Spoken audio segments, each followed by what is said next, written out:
news in Shemu. Ura Same Jemfi. Ekasa ya no o say. Brigadier Opoku. Yes, General Opoku. Ono no Ashanti region.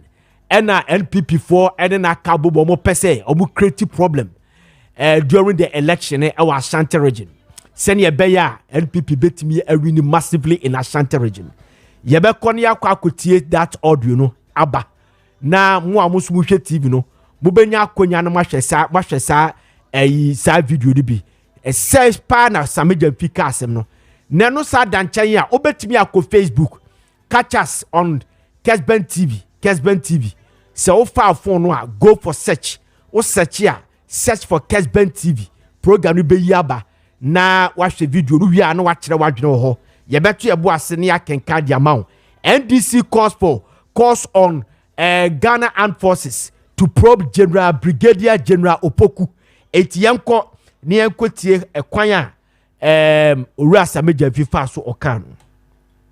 The General Officer Commanding of the Central Command of the Ghana Armed Forces, and is the subject matter of today's press conference. Per our intel, this man is the master brain of the NPP's evil election rigging plot.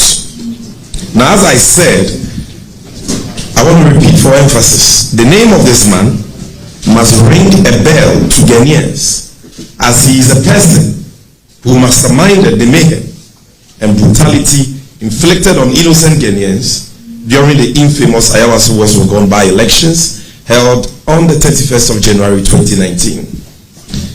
As Director of Operations at the National Security Secretariat, Colonel Michael Kwejo Opoku, as he then was, commandeered and unleashed NPP thugs, including double, to attack innocent civilians.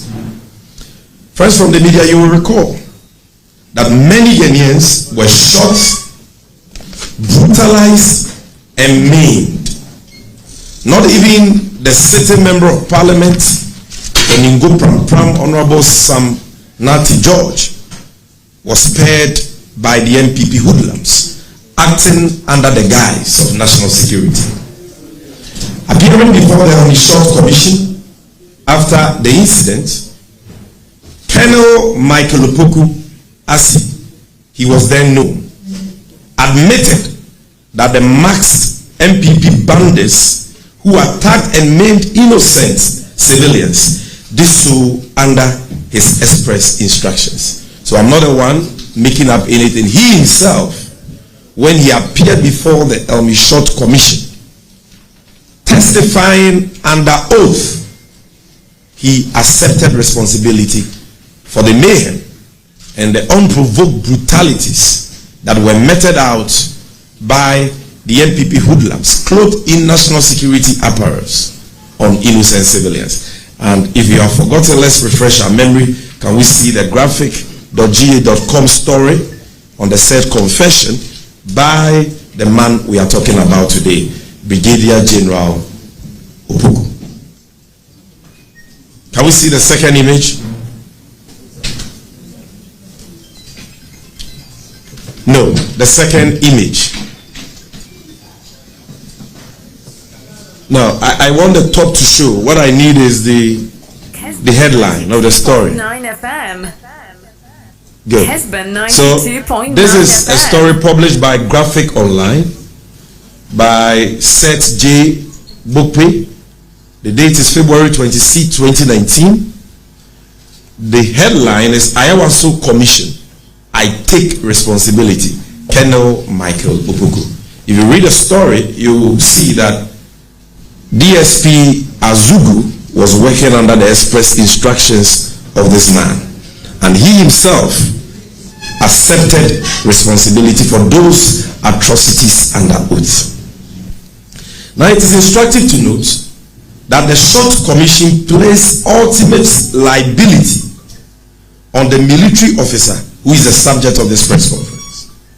The commission recommended that he be reprimanded for, quotes, being ultimately responsible for the outcome of the SWAT operation at the Labaoleshi School polling station, unquote. So, apart from his own confession, after the investigations by the Short Commission, they found that this man was ultimately responsible.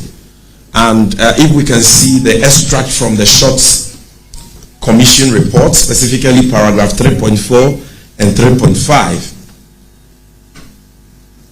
So, this is an extract from the Elmi Short Commission report on the Ayawaso West Wogon by-election mayhem. And if you read paragraph 3.4, this is what the commission had to say. This is not the NDC talking. This is not Sami Jemfi talking. This is the Elmi Short Commission constituted by Nana Addo Dankwa Akufo-Addo himself. I quote, "The commission recommends the reprimand of Colonel Michael Opoku," at the time he was a colonel, "for being ultimately responsible for the outcome of the SWAT operation at the Labaoleshi School polling station. His liability is further reinforced by his failure to properly define the mission for which the SWAT team was sent and ensuring that the SWAT team complied with the defined mission. Further, he failed to conduct an internal inquiry into identifying the culprits of the offense when revelations became rife that there were operational lapses resulting in violations of human rights." If you go on to paragraph 3.5. Sabi Jamfina yati se ordene die eltudwa no na waka bibidi afa General Opoku ho na ensem obo no tofa ni na no ekire se owura General Opoku se tifo beka ya Ayawaso Wogon and I say Labaoleshi by election course 2019 papa we na NPP for contract na say omuyusu no brutalizing kofo ho na sa papa no na NPP for person omo say yusu no biem na Ashanti region omo di creative problem election na owura Sami Jemfi de kasa mu no de okaka ho bi ni say o say papa no omo person yusu no omo ye ballot stuffing, swapping of ballot boxes, swapping of pink sheets, and among others. Na ene you kind the Anchor newspaper. Wama more details. The Anchor newspaper so say say National Democratic Congress for a petition and penifo bebrebe. Was said the party no a petition the Chief of Defense Staff and an Inspector General of Police say omosha assembly na omofa penny pumba sibre. The tosu biem so say the National Democratic Congress a petition the various foreign missions, Ghana's development partners, and Otumfo say to the second, His Royal Highness Otumfo say to the second, and so ama petition and order sane etie. Okay, na oko NPP so the national organizer Edema New Patriotic Party Owura Henry Kwab Nana Boakye dodo na to efreno and Nana B and so aye the counter press conference HSA eye NDC form mom rather and the person creating mayhem ewa Ashanti region yenko ne yenko nkoti Owura and Nana B ono so senior osisi kan asem FI. Permit me to say this, that the statement is the allegations made by the National Communication Officer and the NDC are entirely baseless, devoid of any iota of credible evidence, and represent yet another desperate attempt by the NDC to raise tension and distract the people of Ghana from their own mistakes. Level against a reputable army officer, baseless allegations. You do not provide any, not even a single evidence. And yet you want us to take you serious.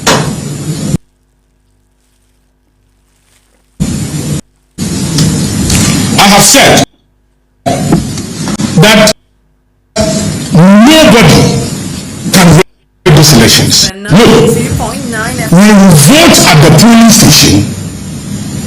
We will count at the polling station. Collation will be done. The new patriotic party shall emerge victorious. His Excellency the Vice President will be the next president. Nobody can foment any sort of trouble, whatever form, whatever shape.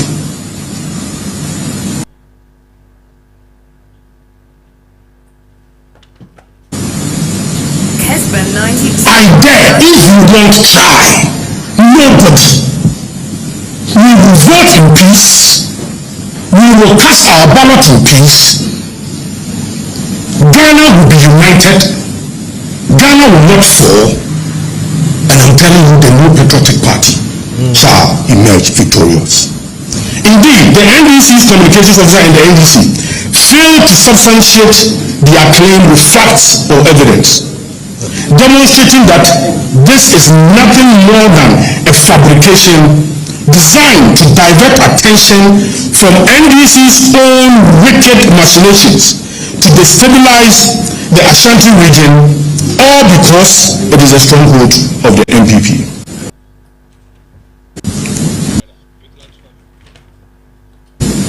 Ladies and gentlemen, the NDC's desperation is palpable.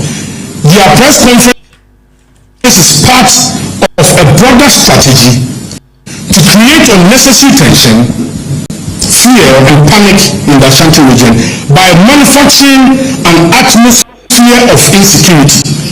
Unfortunately, in doing so, the NDC has stopped to tarnishing the hard-earned reputation of Brigadier General Opoku and the Central Command of the Ghana Armed Forces. Such baseless attacks on the integrity. All right, where Henry Nana Boache and Amati say, ordinary dear Konoso Aka, Amiatia say, NDC for press conference on me, ne a baseless because Omantimian far evidence back okra ama, and no matter me say, on person almost say the high hard fought reputation of General Opokuna, Yankwa Homano so Tiawa, near a new patriotic party, or youth organizer, or what Ashanti region, entry and Komo, Ran Raphael Safo Patrick, entry Komo, and Ralph Memwakwaba.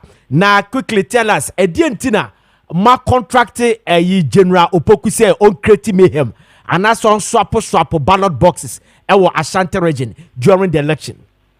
Ziga, Yedikai, Minia, Mamemfa, and Chiama were tearful.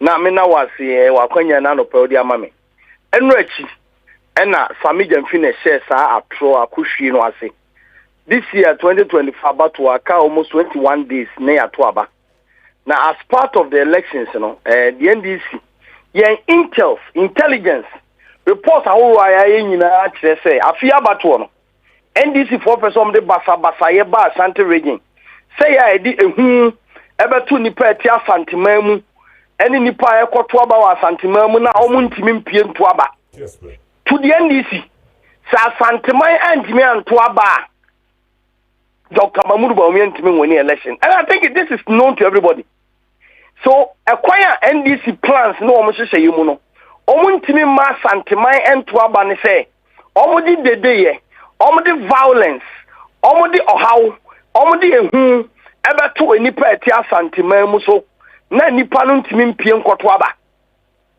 na obakaya soja fo mpanifo di kan press conference the question e di amagana fo nyina omo pese omo tu sa na mo no no omo de violence eni ntokwa ba afia bato omo se wa obetu sa na mo no omo ma ho akire obakaya sa press statement no soja fo mpanifo organa ade atuja e di sa kokobo no e di amagana fo mpese omo de ntokwa violence eba sa abatu emu minuanem obakaya the NPP Ashanti regional chairman Bernard Entwibo si akwa dikaya candidate say wa Ashanti mem owura bi efre no Nathan Kofi Boachi soja ni panyini a na oye police ni Mr.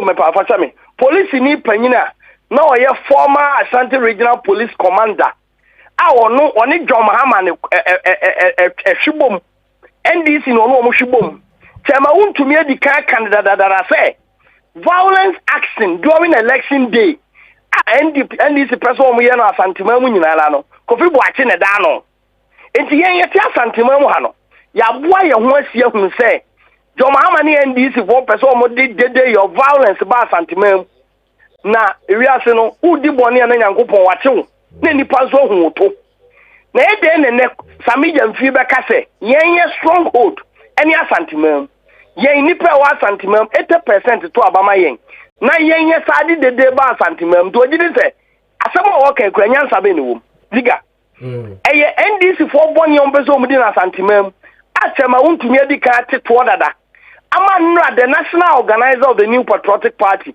Nana Boachi I review intelligence a meeting a course or Boase NDC for recruit to tax a memo mobile trouble ba or much money a quay on beba so on beba santimum never man nipa tia santimum tuaba na almost fear any say Sami Jamfini John Mahama almost fear any say soldier form penny for the car bomb koko say wa betu sana mono unuru fie enunti ena soja ni panyina o the central command ora Maakye a obo na dwuma wa ma asumdua ba santimam galamsen sensem wa ekoso wode ne na yasi forma ma santimam ene central command ha ahadudin no omugiri se sa papa no wa santimam or central command ha omu violent actions no omuntimi ntu ho anamo enunti ena Sami Jamfi I use almost 2-3 hours now this soja ni a won to aba soja ni a won hwa aba to so soja ni a won ko campaign soja ni a ono watini ba bia ono man ho ban no obo no odini asi campaign platforms no ogu nanim and I think say soja for ni police for e wo Ghana ha menye sure say this threat of threat ya Sami Jamfi akwada aketwa we e dey ma soja panyini ti so ura Maakye brigadier Maakye no eno na bobo ni wo makaya in 2020 elections and campaign the same Sami Jamfi akwala we kwada aketwa we ejina campaign platform so Raf Mr.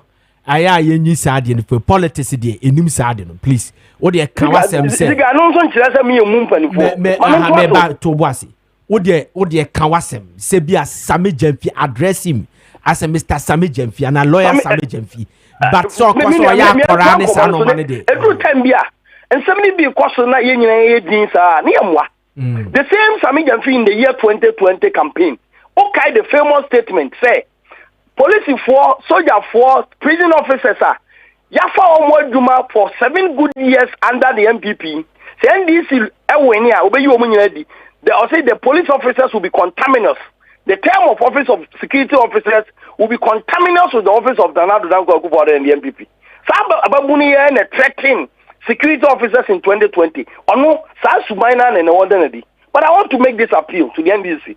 Dr. Mahmoud Bawumia is campaigning. The MPP is campaigning. No single individual, Ziega, ni particular ba akufo bia ni wa obetimi awon election ama political party. Ubakaya in the year 2000, Ghana for decided so mo to Obama John Ajekum Kofo. Ora gbagboro lati. Now a security expert or Ghana ha. Omo ntimi ansia no kwan.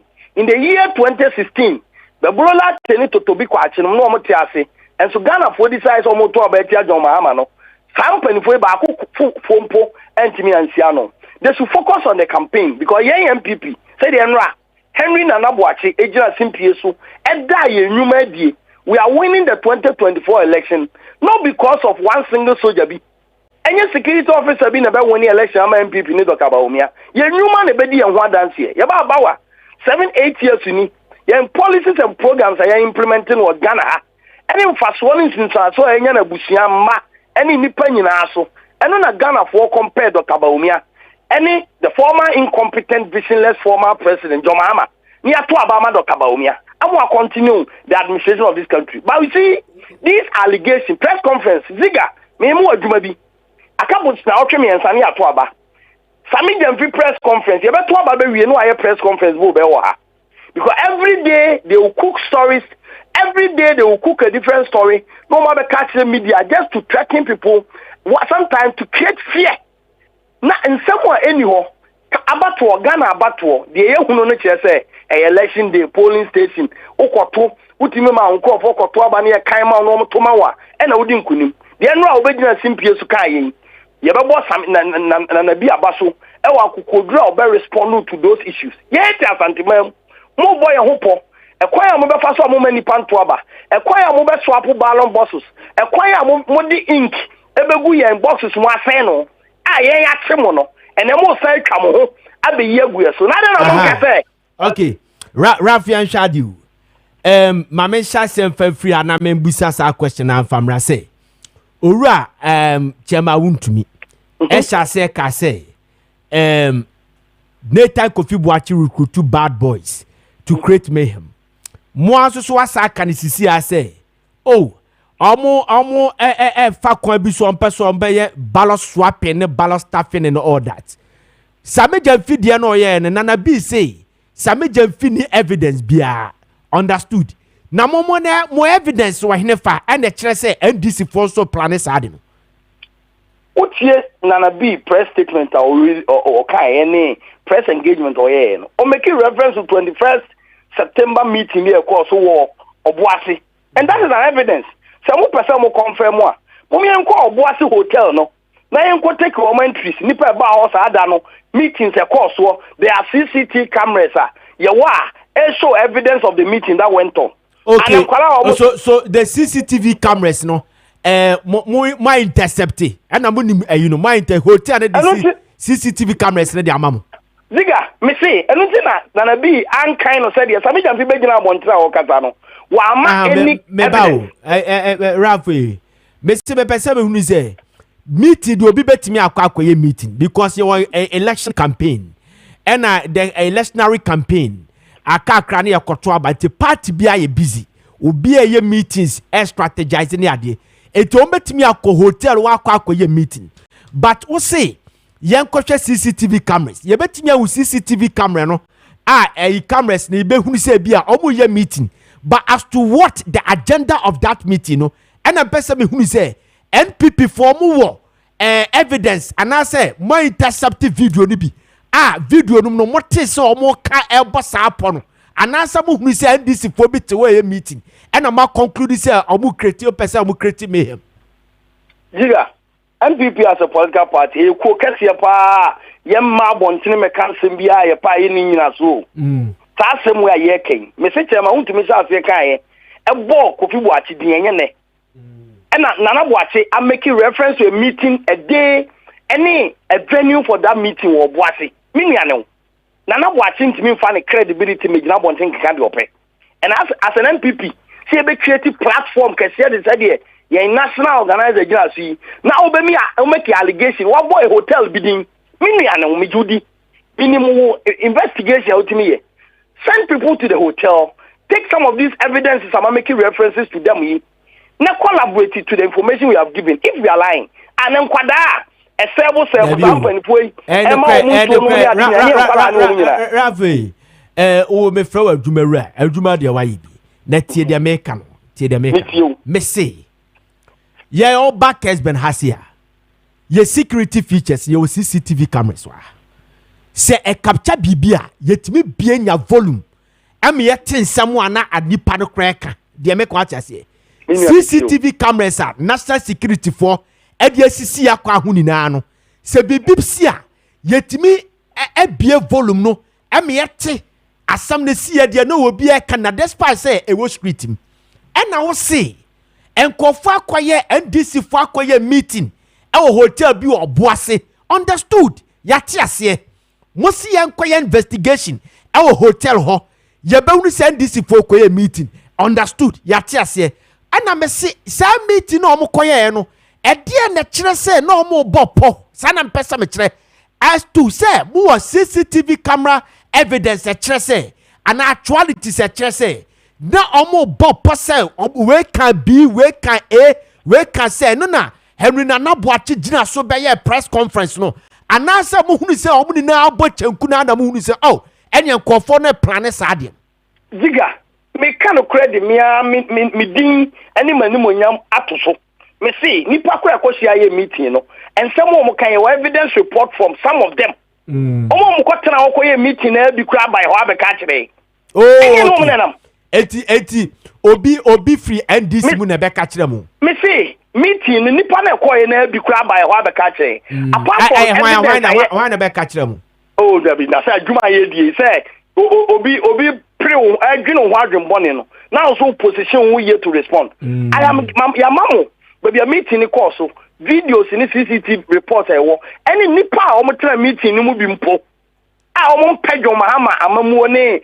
NDC o mo ankasa abayan wa beka kire enti wo gidi say ensemo ye kan ye ni nyina so e na ye gigante sa ye stronghold e na ye ni asa akofa soldier for say o mo mesay en vote wo de sami jamfin nsemo okay e boni o mu di a ye ache wo mo they have been exposed ayen di kan ye tu ho anamo no e bo ma sa dane wo mo ani abeyi owura Maakye opoku an innocent military officer ono ni dwumadie ne se obebo nipa ne ajapade ho ban enti okay yem because of what Sami Jamfi said na be the response ne bai enti yemu sa Sami Jamfi said e kwan ben so na soja ni panyin o wa santimam e be ma NDC fo dwumadie o mu bedie no NCP because omu boni ombezo omu di na santimam o Kofi Boakye da no omu jiri se soja fo mpanifo e wa santimam e wa central command ha no empene mo mfa violence e ma sante region everything no ma yi soja fo mpanifo ba akopɛ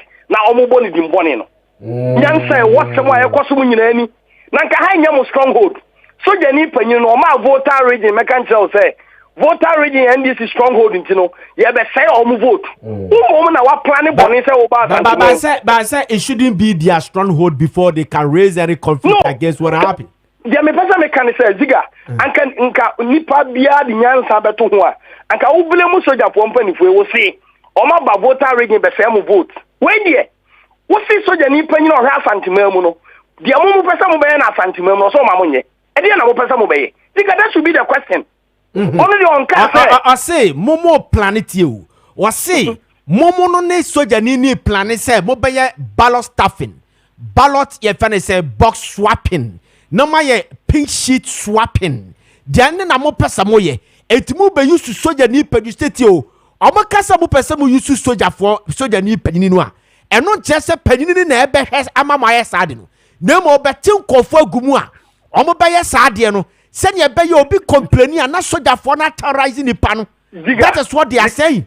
Anything on my petition, the foreign missions, on my petition or 247 to the second, on my petition, penny for the security agencies, no, the IGP and the chief of defense staff. Ziga, Miniano, I Brazil, Assembly, Nyansenim, Yahuye, about what we say in Abacas electoral commission staff. Yauke. Pink sheet swapping, ballot stuffing. Nipa o make me any year pa Abacas electoral commission staff. Why you soldier for mo nipa ho ban obi bedi boni o mo che no no.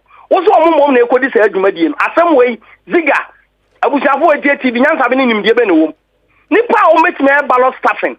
O make me pink sheet swapping. Electoral commission adwumayefo. Wo se nye o mo na ekoye.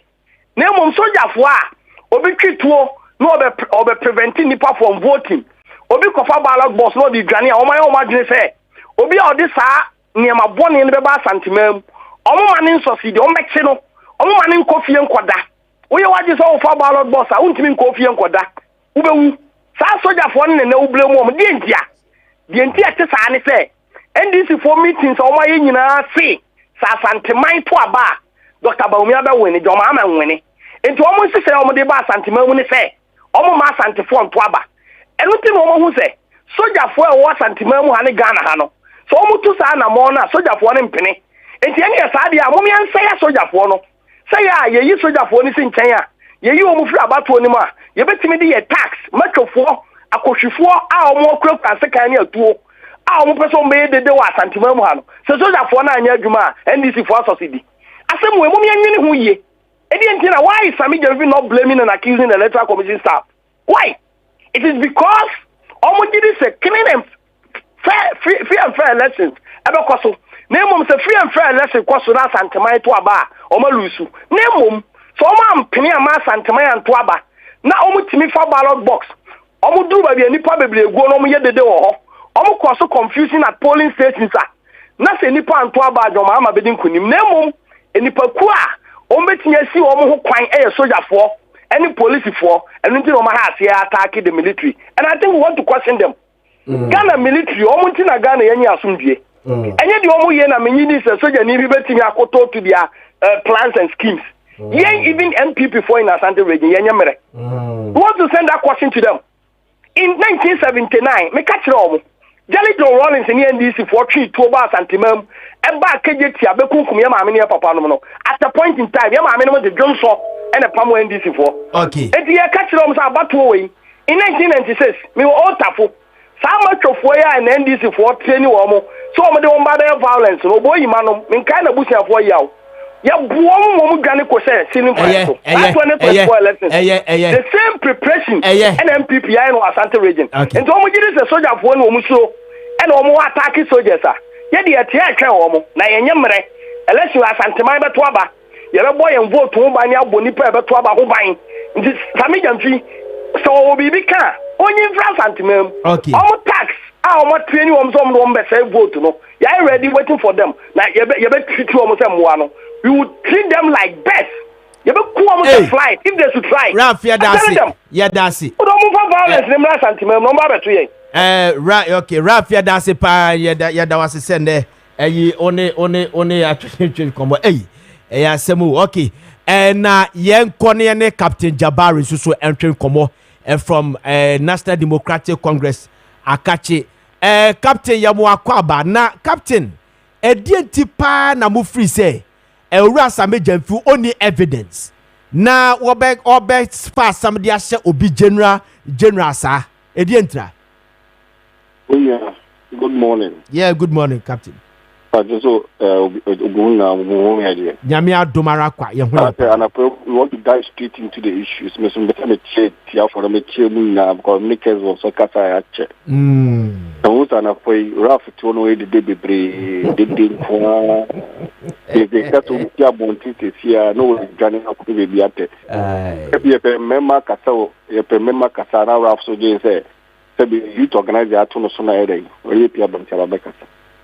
I mean, you are step into important issues. Yeah, press conference. Now, Kofi so my press conference. Yeah, press conference. Yeah, bon Kofi electoral idea omoye omoye. So be a fair press conference. No, because Kofi so good training Kofi obuase. One to one boss Captain Jabari and Nakwesi Yamin we na training Kofi obuase onoma. So be the two press conference no. Then a Jansa press conference. We catch you or see a training of what it. Why they train your move? Yeah, body a bow, we be a bow, general Poku, wouldn't book for so well, make sure we go.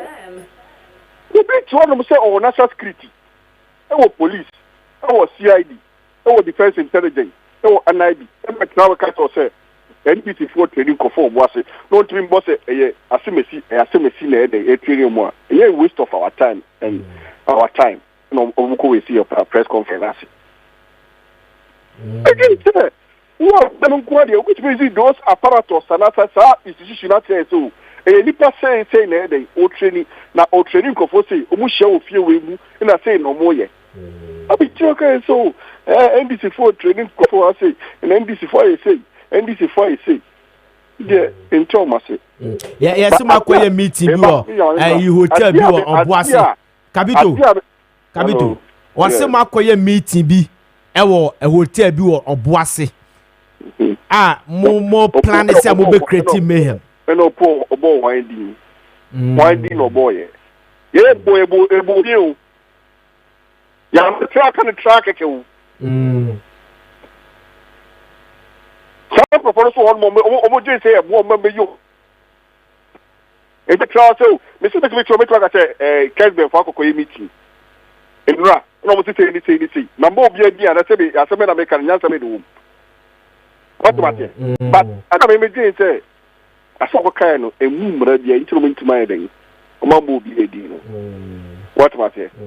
Sebi, a Tiani training for. No buka na mraswa. Sema kabisa komachi na kabebwa. But sir, Chama want to mean the first a statement or the Bible and I say the oral statement no or accuse COP retired Nathan Kofi Boache. To accuse COP Nathan Kofi Boache no. And Kadio yen ke boomra ka se ache no. What about there? I told you a boomra to be maybe I did almost some days or you know. And I wouldn't so all you know, a boomra into me and ultimate you know. What about there? But my son person bisa MPP phone and I pay say Kessben FM but your more security for mo company on them. The patron. I didn't have more security on. I'm a boy and mobile. Any properties mobile, yeah. Now police for you on man. Police. Police for you. I say any intimate of police. It is a say boy and mobile. Now police who are they there to protect? Police to protect the citizen and the properties. Are you not a citizen of Ghana? Yeah. Who are you related to? Are you not a citizen of Ghana? Yeah, we are citizens of Ghana.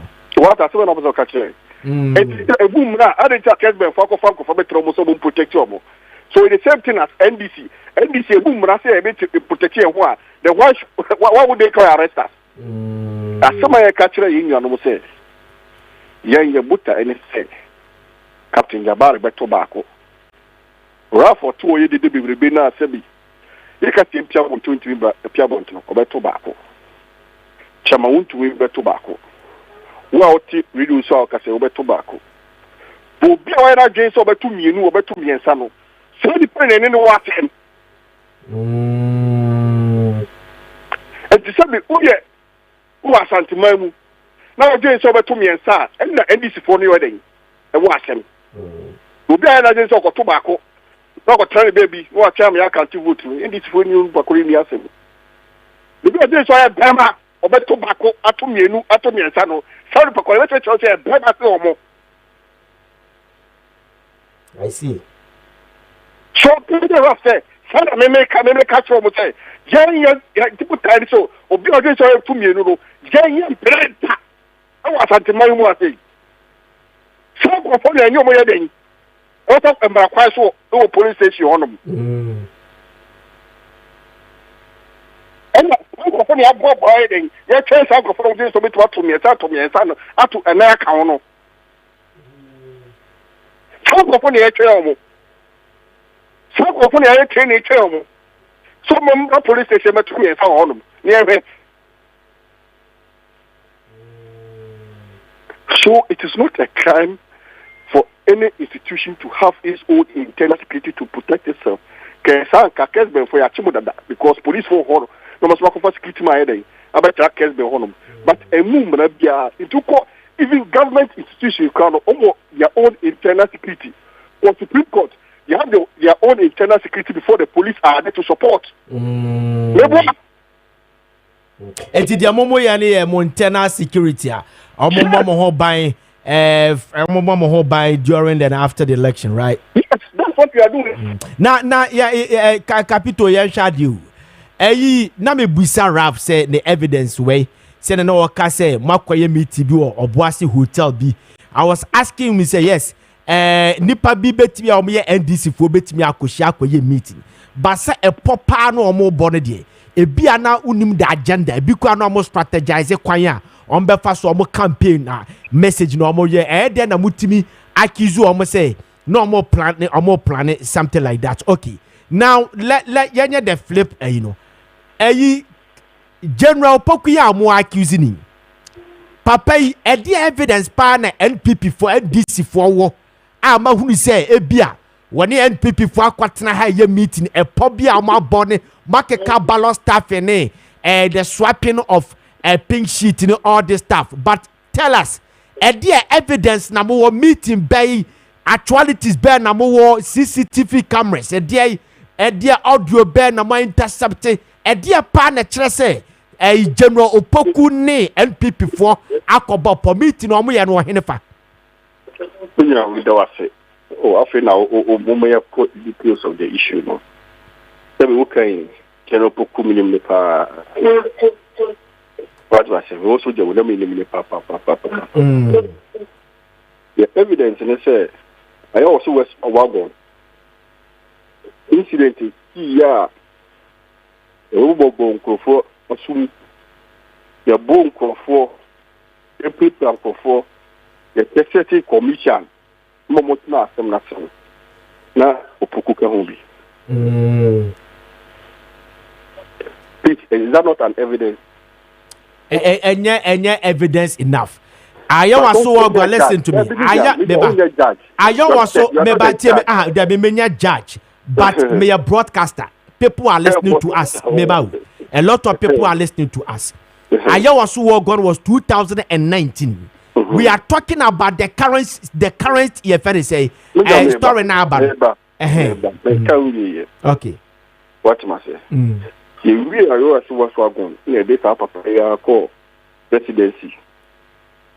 So we call protection of him. What must I say? We call presidency. Yes. The colleague will be changing, no. Will be changing the free. Central command that say. Obra Central Command will be only 5 months. Changing, no. This year, yeah. This year, yeah. Oh, I see. In America. Obey Opoku through Onum, no. Who will be 5 months in office. You see one day. Opoku buy. Me too. The new Opoku buy, no. When the predecessor no, actually almost 500 excavators are Sebi in Kofodia illegal money what Asante Memua would be see the office honum no. Sabapoeba office in less than 3 months, excavators now has gone back to their owners. Somewhat Galamsey side somewhere then. Omoye Juma. What you must say? Sebi. You know, Poku or Chi. Santimama Missimitia and Santimam. And I pay the boxer shorts of Secra Minim, Fala Noche. Hey, wouldn't General Poku boxer shorts in the boxer shorts a shannon the craminim. If you said the election, no matter what say, we are not going it like a normal election. It's the movie, no, you are joining elections, no. It's not just say, I was so Gondiano, we are didn't call the presidency, no. I pay that when the yes, I didn't quite Shantarage, no. Capitol had it. I was so Gondiania 1 and a 2, you didn't call presidency, no. And you didn't free presidency, no, near didn't bar Shantarage Bay, a relief will be anywhere 5 months. I know what she excavators do, and no, enough evidence to show, say, Papa never election. Any meetings are on it in 4 ye signal for you by your new Mushia or Munio Mudi. And Penny for Bear. Oh, won't make a okay. I see. Napoka hobby. Hey. I wish you were here. You may catch on, remember the Mushia. Oh, but at least on say I really Ghana. Me modin. I don't know what to do.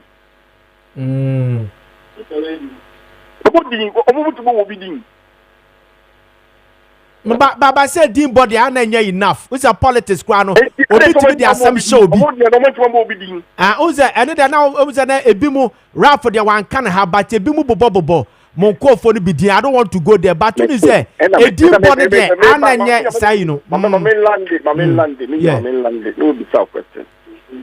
Meetings on 1 year. Once a media go firm. In go forward diploma a gra.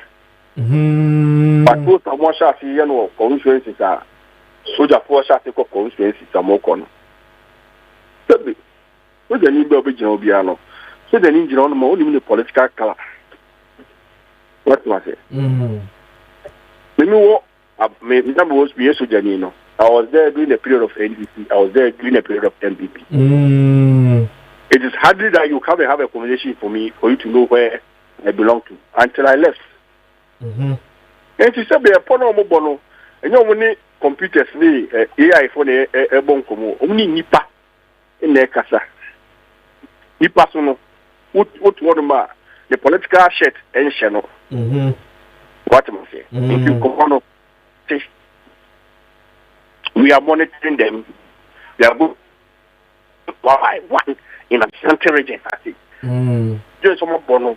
We are aware and we have made putting enough measures to counter them one by one. Na tesa mo dia ne dia mo planning ayibia ba obi abeto one te say de bia ya mi kan nya sa. You see, in a put time captain metal one. What to what one? Rafa obi na numi what one. We to what to kan kan. Obi at one. 5 PM ye be ballot to so. Mama nya 2 million. Ba obi nya 2. Enya ya kan wi ne ya sore na dey. What was it? But Obia, say, Obeto 2, Obeto 3, no. Only say, you don't know for you. The police station, no one to be put clear. I didn't even know him. You never catch them on. Again, NDC Shem said, Obia beto 1. Obia do so about 3, no. And they don't talk on what them. 2 days on to 3. Sabi any what them saying. Okay. Matthias here. Baba Muni plan be somebody a metro for be call police stations. Ye I said Ralph for some shada pass time mo o strategy na. Negimo ye ne say Obia beto 1. And Obia beto 1 I say be odo what o ko jira ho no mo e bia time ye be ya kan aba no ana say na ba ye dim say ye wi na e be ya say ko confusion on aba ye dim say afa ye ko confusion ta o ai den o na say bi abu aka mo tim no mo jo so mo pe instead of some be on be Ghanaian be kasa on the you know they are thinking of how to rig the election a ruling government with the opposition again had no. Okay. Na capito ye ko ye da wase panaka twa furniture ye outside this topic no euphoria no election euphoria no awareness no ne normal wa Ashanti reject say because it one day see what must say that can ne no that can ne ye pay ye putting internal mechanism to counter all of MPP's plans already. When we work with them. Oh, okay. All right. Every voter in Ashanti region has decided who they will vote for already. Okay. And yet 2 weeks in a best okay. What man? Capito, nyami shira pa ya beda wase pa nyanko push. That rap so njai didn't know ya. Capito. Okay.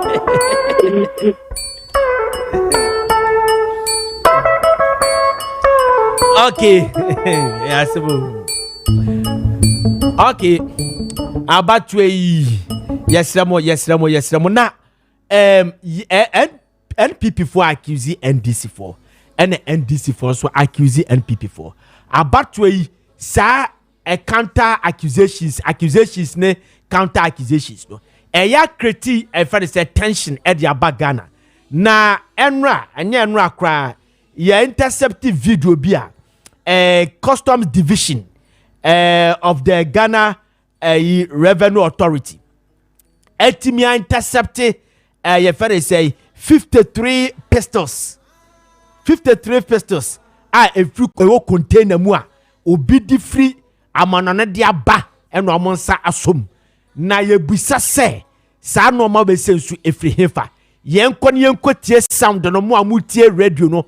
Aha eye Kessben 92.9 megahertz. Ena mu amuhwe TV no so manya kwan no mahwe bi. Na akuta radio a go to Facebook for phone no ne ko Facebook. Uko Facebook a search for Kessben TV. Kessben TV program ni be yaba. Ne ko hwe etuo pistols maku 53 a oyonko ayi imported dia ba Ghana. Ni nim ade a wo pese wo de sa de ne ye. This crucial moment komi last election so no sa na esiye yenko ne yenko hwe emrasisi a. Following the notification, personnel of GRA Intelligence and Investigation Unit and the Custom Preventive Unit arrived at the scene and confirmed the 53 sidearms, the 74 magazines, and 65 live ammunition concealed in 3 different seat cases. The firearms, magazines, and the live ammunition were seized. Additionally, all other items in the container were thoroughly examined and detained for further investigations. Also, the agent and the consignee representative were also arrested and interrogated on the seized items. The suspect was subsequently transferred to the Marine and Railway Police Station Tema for further investigations. As earlier indicated, the consignment in the container were declared as vehicles and personal effect without declaring the side arms, magazines, and the live ammunition. The non-declaration and the concealment on the firearms and magazines and live ammunitions amount to smuggling and concealment of weapons in contravention of Section 138 of Customs Act 2015 Act 891. Okay, so that is that. Oshe say 53 pistols and obi akofa di free amanone ediaba na ebe create problem in this crucial moment. Na yankwa ahoma no so quickly make us be the actual, but before that no yankwa ahoma no so na mene Mr. Kwame Sadek Aduchum or a security expert entwetwen komo Mr. Aduchum akwaba na se baby aye dru sisi I am shishia my dodo. Yo, mami ciao ne wati for I am shishia ewo kwan benso.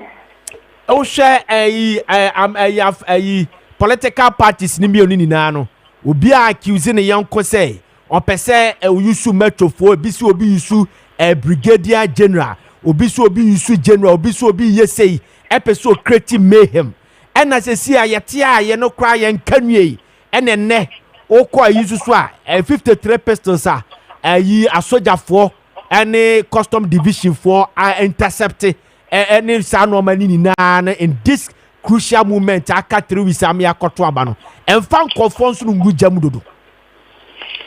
Yo, me san so adawase na mechia wote for am say they are kan nyina no I think in the realms of journalism no they are all allegations. I'm say yenyanya any true fact about all those allegations that are being paraded around. And that one I may not be able to comment on that. But the American say generally adeba kon say yema yeni ekohu any their ekoso in and around us. That is first and foremost. And we share historically, you know, since 1990 Obroni friend of the third wave of democracy in Africa.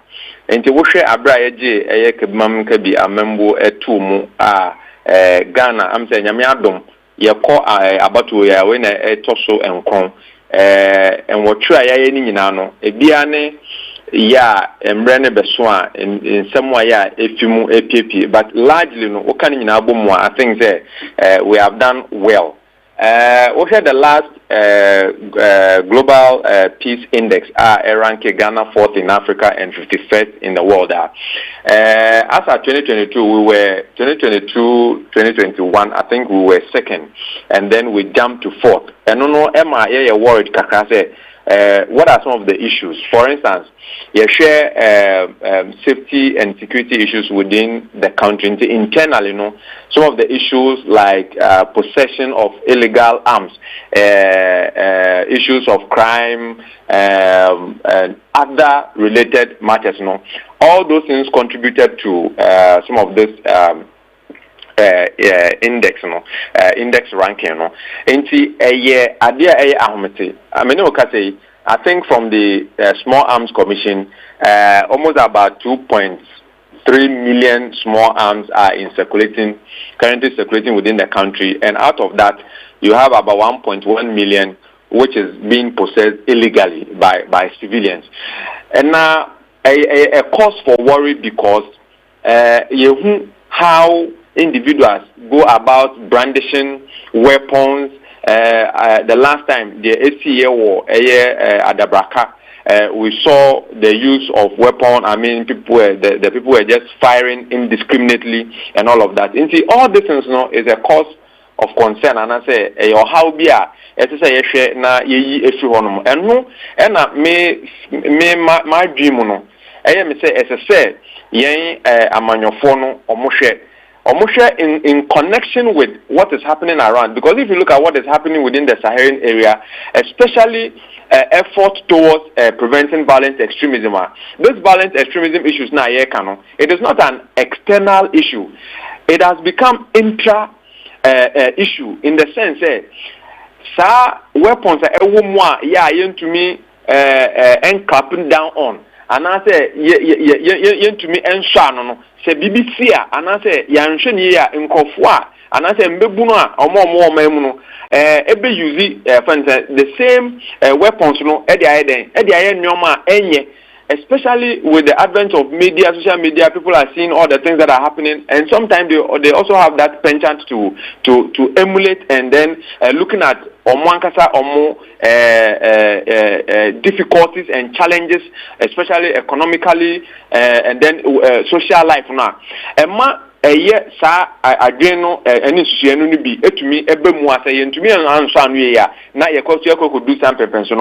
And then one of the things abaye eninyasem e dia amaye elections. We should say African countries eba be call elections na ye mushishen sa because of the but elections are not supposed to be the one particular issue. As I say, could do some pension. Inti yebeka say na amayo samfo no se omu gina simpius no omu kasa omunka kasa ebema omwetita for no mombenya ade fesa irishin po na ade no de no edi offense oman no ebekoko gina pempenso pa ya kasa no benyina bomu a na se yan kasa yi a wo hwe de esi wo Rwanda na kasa wo kasa inti all these issues na kasa obi the weapon ye hu se South American 2.3 million weapons circulating currently in the system ye hu baby one ade no a na ye kasa ensemu na institutions are very institutions ayankasan so ya establish ama ye ho se wu bibia na se oti bibi na se wunim se enkoye ya kosa institution hono no but yankasa ya ready say imran be she ensemu dia. That means we are allowing for all these issues na yankasa imran no be she o semu okwan ben so kwame na obete defending o entokwa no. You see, so it is the petty issues that, or the pertinent issues that brings about the bigger and then that grievous issues. In just say first and foremost. Mr. Sadiq now can say understood. But initially now can say the various political parties here or more accuse you or more allegations. Okay, that's fine, understood.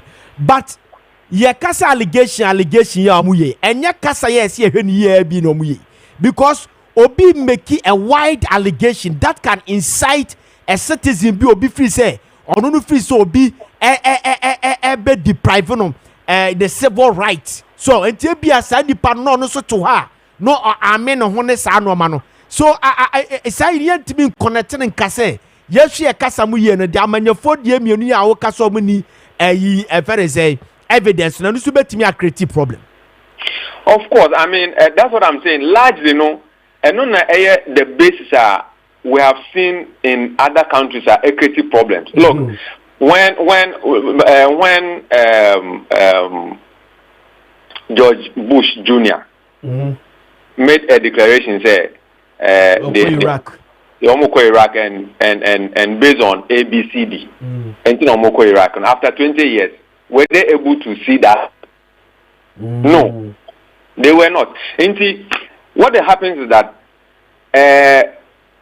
political statement is the most dangerous driver when it comes to conflict. And I'm talking about unwarranted political statements, because not all political statements that are in itself bad, but statements you make here, it sought to, for instance, denigrate the systems that we have.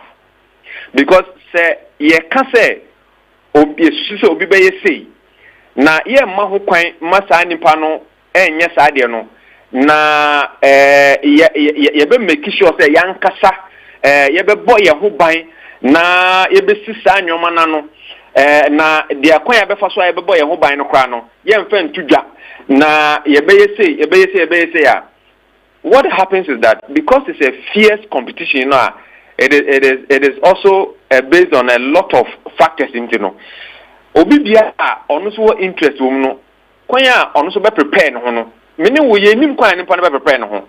And we are saying say given the situation and as given the current dispensation na ye wom no, and with all the issues that are happening in and around us no, some of these statements no can jeopardize the security, the peace and security of this country. If you say, Ziega, say, we are Manchester for we are leader. Now me war Irish MB mu. Say but a fracture. I'm say I think about 2 days ago. Now me a training be war a African Regent hotel. Now obi in question and obi say. Don't you think say winner takes all now? Ye practice or man mono. And no na ya na ema ye could do sa election mbreno so ana adena ko ye hu sa na. And I said yes, because right now Secretary will be a opposition for almost 8 years, right?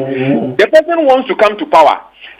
Ono no feel say nyoma bi ACC pentino wanye careful ya besan so bibisa betimi esi obi tambre no na okasa de no tambre na ko jam pempenso. I mean these are issues enye far fetched. It is normal going into elections, but we are saying that given the times that we are in, look at the millions of cities that the government is spending in the northern part of this country, trying to prevent the issues of violent extremism. Yeah. So is that something as a people we want to put ourselves into? And I'm saying that look, this violent extremism issues now happening. Boko Haram will not come from Nigeria into Ghana. This statement create that fertile grounds. It creates that enabling ground for people to misbehave. And every human being has a criminal intent or criminal disposition. Given the opportunity, they will do worse things. And what worse thing they will do is dependent on what we call in security we call it one, securitization, and then the act of issuing statements. So security statement that people make. You understand? When you do that, you make your people or your followers prepare themselves in an adverse way. Because apart from the adverse way, which other way do you think you want to protect yourself, or do you think you want to defend yourself? And we need to be very careful in the statements that we make in the run-up to the elections. Now, Mr. Sadiq, Mr. Sadiq, that's very comprehensive. I am the person who resist that in his statement here. Now, you share a security agencies, no. Sometimes it's intercepting and normal be saying no.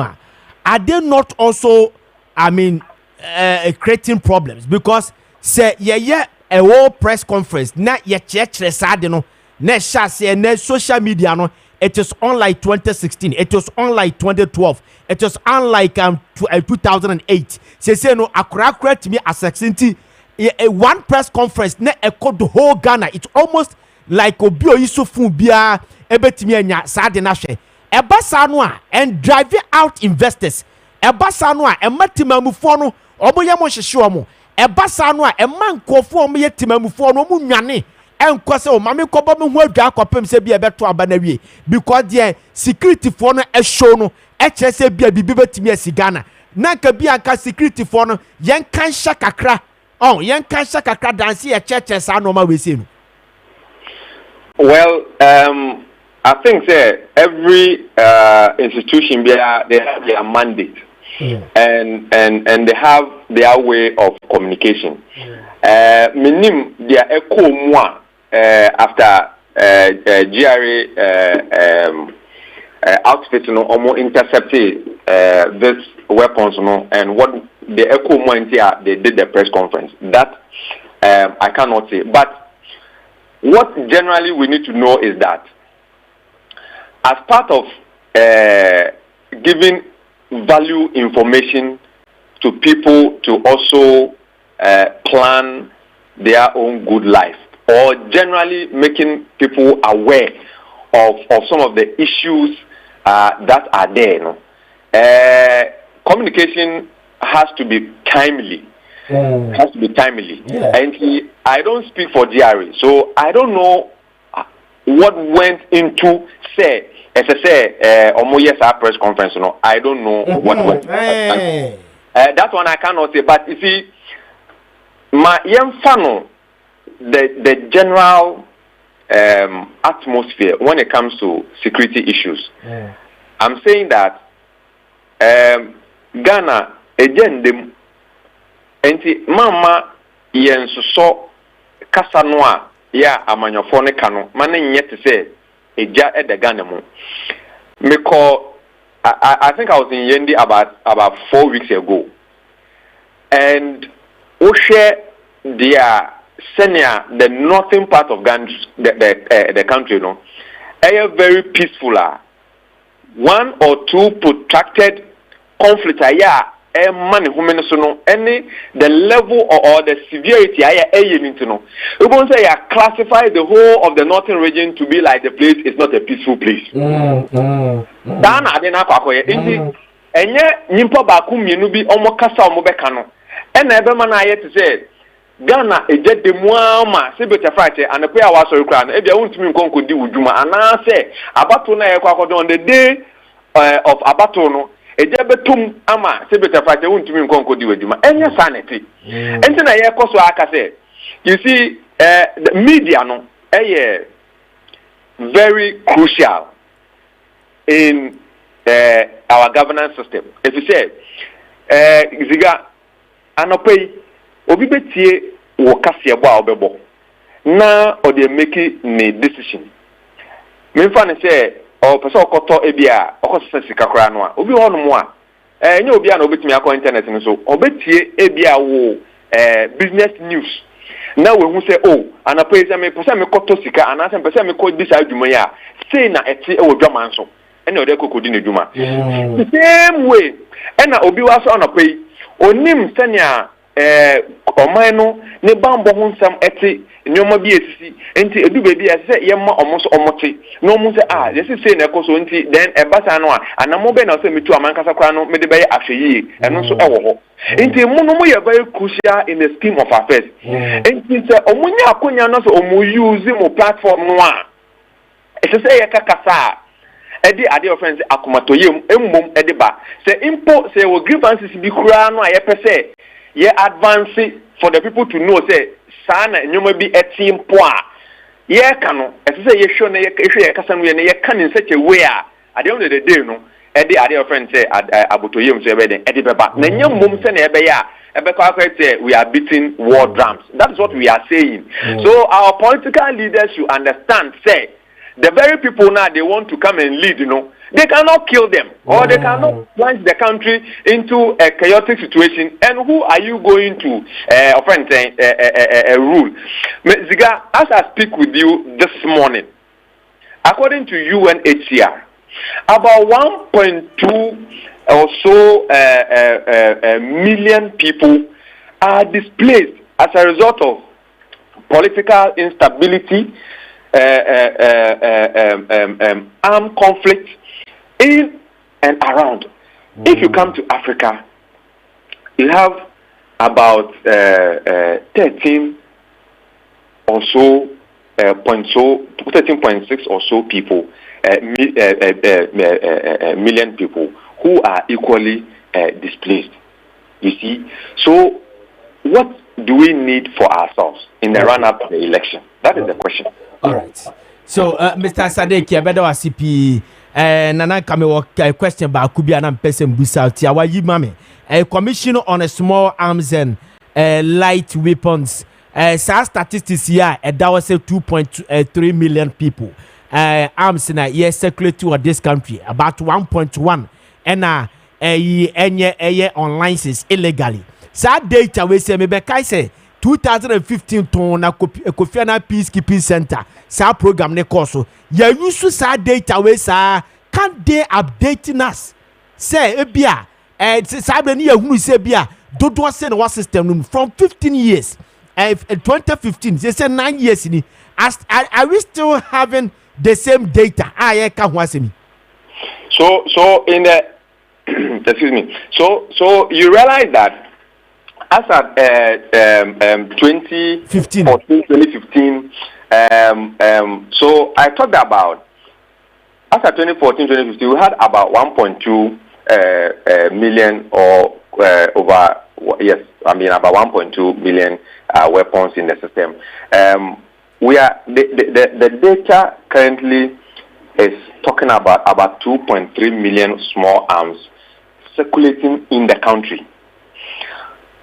It is the possession aspect of the weapons that it is placed in and around the 1.2 million. So sometimes they do kind of like they collect some of the weapons through some initiatives. And you don't say we call the northern part. Sometimes they have programs that they put in place. They retrieve some of those weapons. And from time to time, those details we may not have. But in order for us to give a fair idea as to what is currently happening or what has been happening, and that is why we always try to create that awareness of what is circulating in the system. Okay. You understand? So it could be more, or sometimes it could even be less. But on the average, we are saying that these are the exigencies of the time. And as a result of that, what we need to do is say we need to be proactive.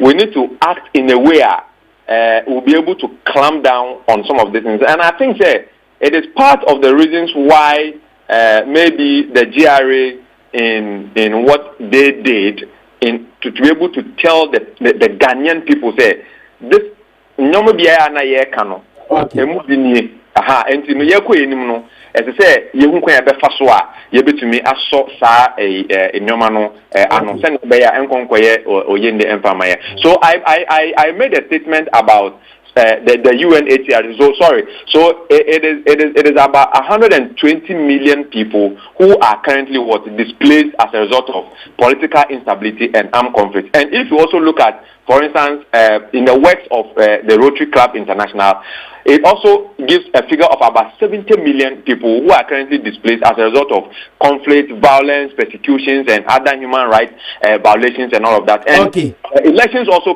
play a critical role in the run-up to or when it comes to the peace and security of this country. So we need to be very circumspect and we need to be very responsible. All right. Thank you very much. That was Mr. Kwame Sadiq Adutum, a security expert. And I'm what to say, Yanane Etche. Asoma for na mameka say we say about be Christmas enche. Ye be Christmas afei we centroni na be kwa cover election no a uhia phone papa. Na more time no aya wunya obi phone bi ti say iPhone a. Se ne be ya ye fra wa enye gina yie ko gina ha kakra mu twitwi krake distorted. Why you know a form na DJ no be the captain of the bridge no we be at the sa ho na feni no debi. Nini na say o phone nye. It use iPhone. Na se be use iPhone dia mame ka se bi fanchiro. IKD iPhones installment. For some country say and na iPhone bia o pesa wo to bia from your iPhone 0 e kopem iPhone 10,000 was a bra. iPhone be we asibia say X, say 6, 6 plus, 7 plus, echo 15, 16, 17, whatever. iPhone be a upebiano. EKD iPhones installment eso waba abebedi wasam di amount na asemade say iPhone de upe bia na use iPhone 6 ba opa iPhone 15 ba usi kanso we use iPhone 7 plus opa iPhone 13 ba usi kanso debi ko akoma to yam ko EKD iPhones installment oso ko hono mo a se fa iPhone 15 no a and the price no ye be boom na 40% pe na obetua utua wi a 60% na aka ne de ye be spread e the amount na ya mouse 3 months na udiatua umpe we opede hene yay eye EKD iPhones installment nkwa na be sadi we say na me kama hunu se me ankasa personal phone enkofa hyase efrefre na hwehwe kira kwan awo American Mall opposite Odor Rice Circle hasia udru Circle ha also Petito Lane udru Tito Lane anu uram also po Odor Rice ujina Odor Rice animu ha ni opposite utwa kwan animu anu ahunu se your mall bi wo ho ye friend American Mall also hwe EKD iPhones installment and kama uram pe na iPhone bia upe bia no ye de ba ma anu atwa mu 40% pe ni adu details ni ya spread the aka the amount 3 months na de atua we umpe we upede ye person obi use iPhone eluti na ye ne sa no phone number we sisi a 0539 985750 0539 985750 and 053 67 87973 053 6787973 EKD iPhones installment mababe di asem di amaye yedamu ase papa na tie Christmas wudi ani kwa so de yare di etise bia wakon yare bia na nkwa enem wasem de ma titru ni se yare bi ti se syphilis gonorrhea pressure ulcer stroke waist pains esisi yare fatigue malaria liver and kidney problems o how to etwa na eyi semen kanchro say imboost herbal mixture ba eba be do wasem di amount obe pam sa yare ni na di free nipaduam no asipie sita no watimi di Christmas ni yie pa na imboost herbal mixture dodo na to din o police ni na aduro no ana se police na aduro no eno na aba ebedi asem edi amaye na imboost herbal mixture no se na munim ne kane no na nke bi ni ba bia me babu busui first pa na nke bi ni opti region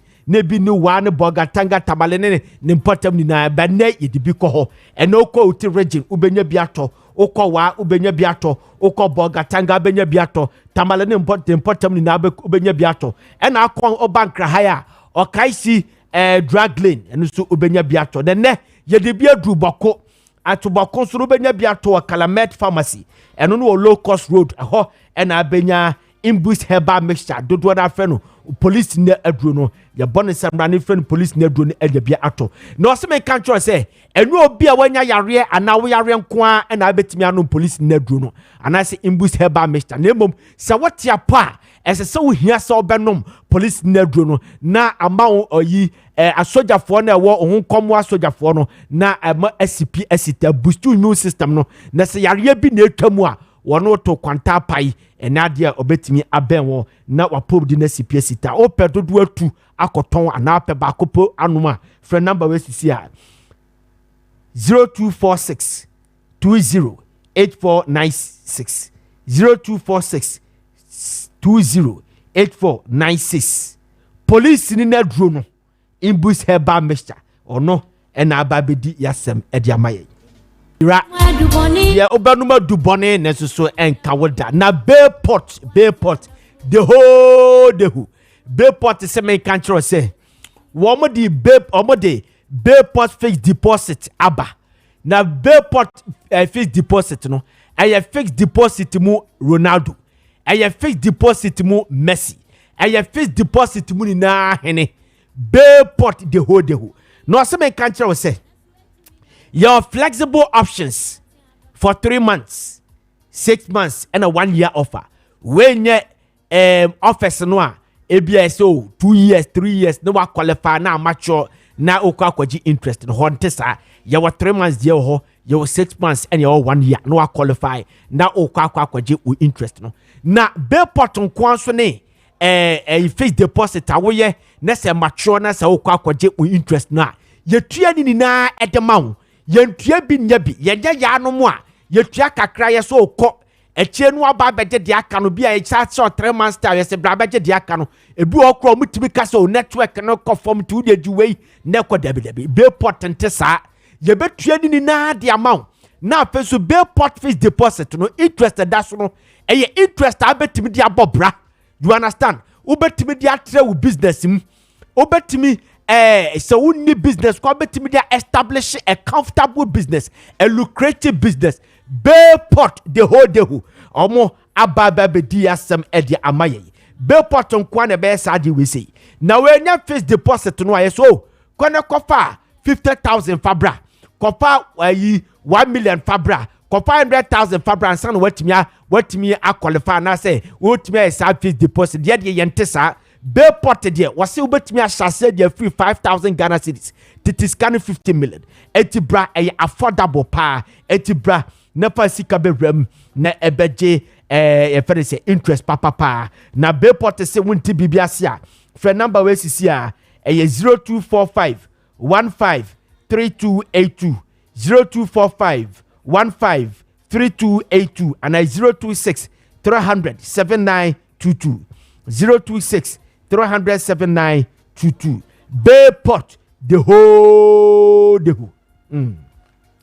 namuntie Sadek Herbal Center for some control say enei wadidia baby do Christmas and wash that so memwe akokonam memwe ayinantwinam memwe chivon and aponchenam because me jade ato mewe a ebi ebedu Christmas no obi akoye bi na mewe a be ma me cholesterol level na koso debi eno na solve problem bia ayi for Sadek Herbal Center for say wọ́n de aduro bi aba ye fene Flexon 600 herbal mixture enu nunum bi na enclean wo system no ebewura wuntininim na ma entini no emu asisi na wadwene ye on say wo be nantwinam na nasefo no be create problem dia ma no ni na jai afi wo so to na why stiff kakra wo so to no ma joint spasm na ba afi wo to no ma na numbness onsa no aye titriti wo trase kakra wo pagya wo nan a wona no ntimi pagya afei wo trase kakra se wonan no ahonhono da bi ahyehye nsuo dabi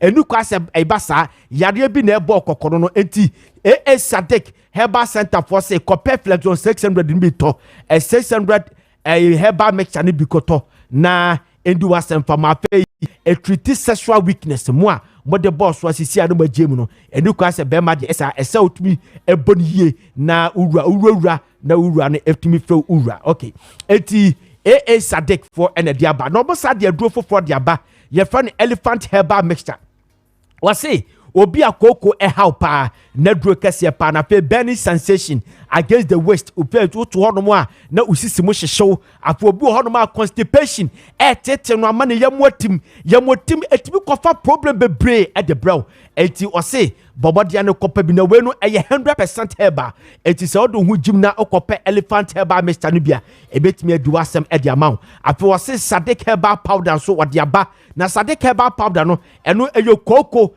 in fact also de koko bia mo ewo mutinim mo ewo minim utuwa na kom nu kwase basa afa koko ne 7 pradua sa ko ja nan ya ne moja wom afifiri woto ne sa no mani na no ebeyi Sadek herbal powder no ebeyi e de afiri ho afa elephant ointment so aba eno so no bodily pain obi a usisi ya oya honam ya oya ewo chiri brabo sasabro wonan ya hohoro ni na no obeyi e de afiri ho de amawo na open dodo atu open ba kwatu a ko okanshi drug lane Kobedia Enterprise Kens Walk Herbal and a Rupash Herbal your Tenatet Herbal and a Helus Herbal no ewon kraha okotema so so a your George Pharmacy a Shaman Ikus Pharmacy in Kokons your Hayside Pharmacy and a Kumasen so your Kolinak Pharmacy Herbal and your Misty Herbal Happy Dank Herbal Freddie Men's Co Mama Becky Herbal omni na benya biato o hwe tira kwan ya your Mori Junction near the toll booth and I say ubetimi afre 0244 153511 024 4153511 and 055 799 7797 055 799 7797 Sadek Herbal Center and omona ebedi wasem edi amaye. Yes. Hey, all right. Abobi bet chose now. We na say na me nam la pass one. Midima say ye. A day. Say baby, midima a day. Midima heba for your mama kwaba.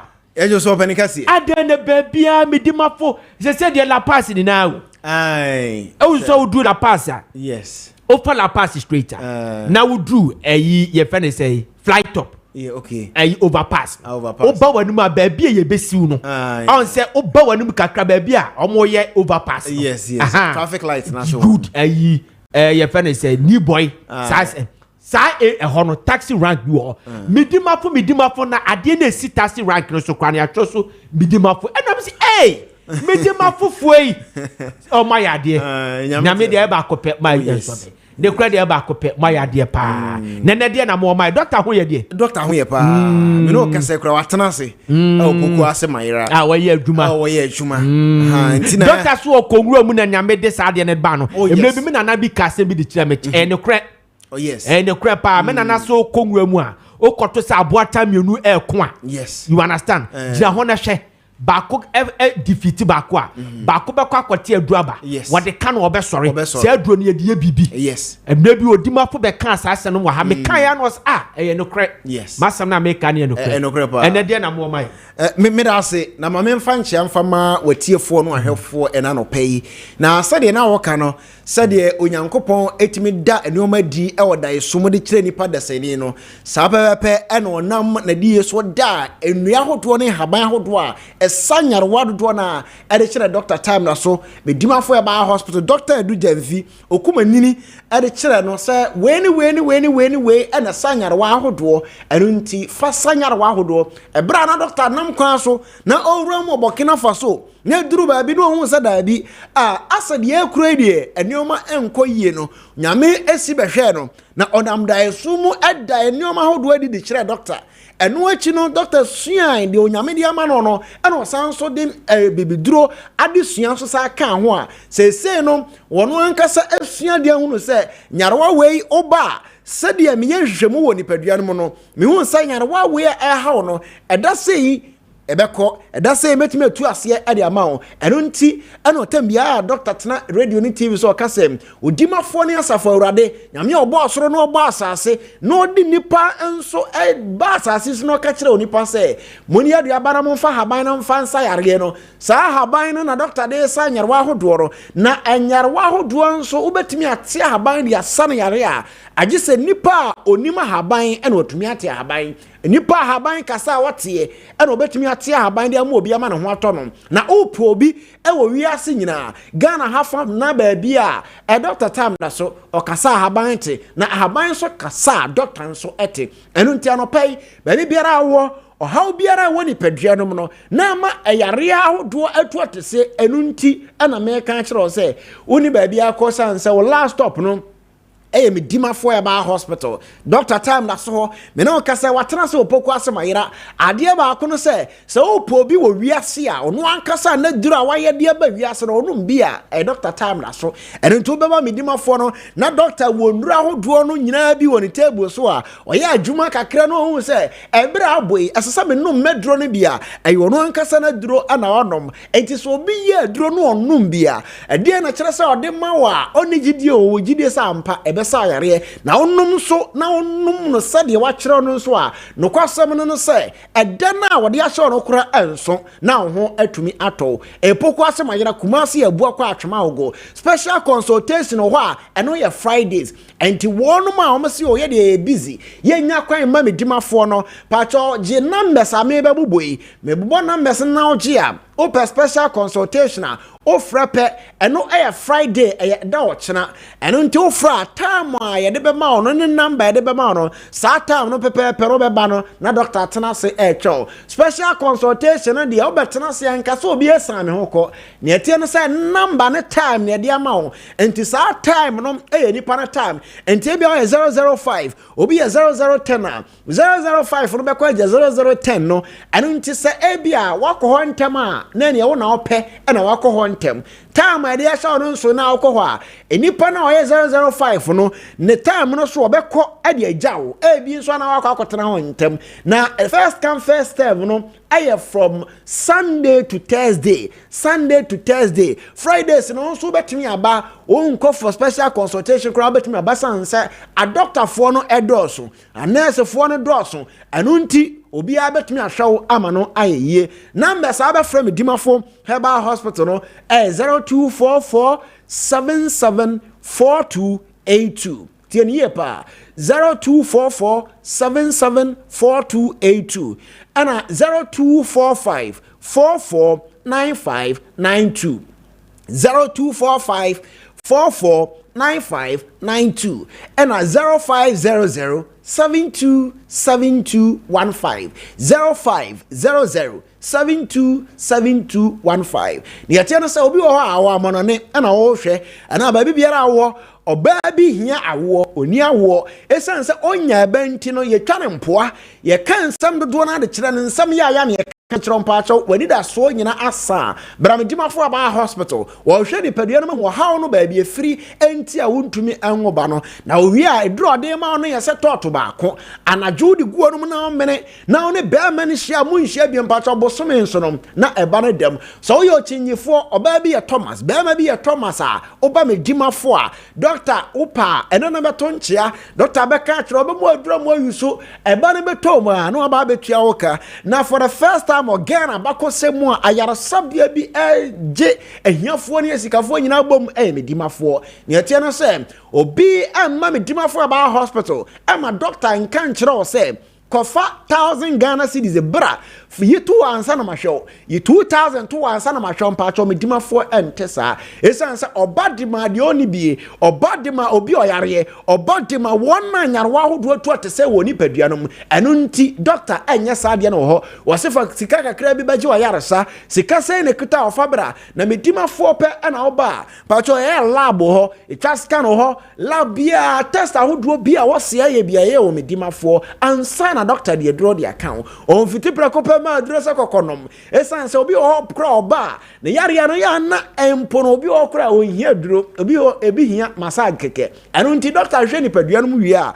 na afa krampo so no wo asasa wo ma massage no na wo ma massage kama na obehu se uwi a ho ato ompom asisi ompom so na nyame adoma afi kona wie ya December bosome na kona wie ya doctor ebe fasa akwanya no so obi biara oba Medimafo no obenya achade eno nti e bia wo de o ma hoda firi sabre ya bra Medimafo esanse Ghana ha nyina wiase nyina hospital ba ko a ne card etimigi ade ye Medimafo obi pa onyi machin kan kire me se ye wa yarsa bia bi wo ba bi a wo de ne card betimi akwakwagi aburo ne nkate a semihu ya hospital bia ne ho so betimi de ne card akwakwagi aburo ne nkate kampese wo de akwakwagi kenke anase kokwa ya toton na oba Medimafo a ebi mu oji television ebi mu oji mobile phones ahodo ebi mu eje mo ebi mu nso eje nneoma ahodo na ebi mu kura nya aka o Medimafo eno nti ose oba so obesa oyare enye osikanti na doctor baaye enkante sade anka osikanti na doctor baaye anpa chonka me no kase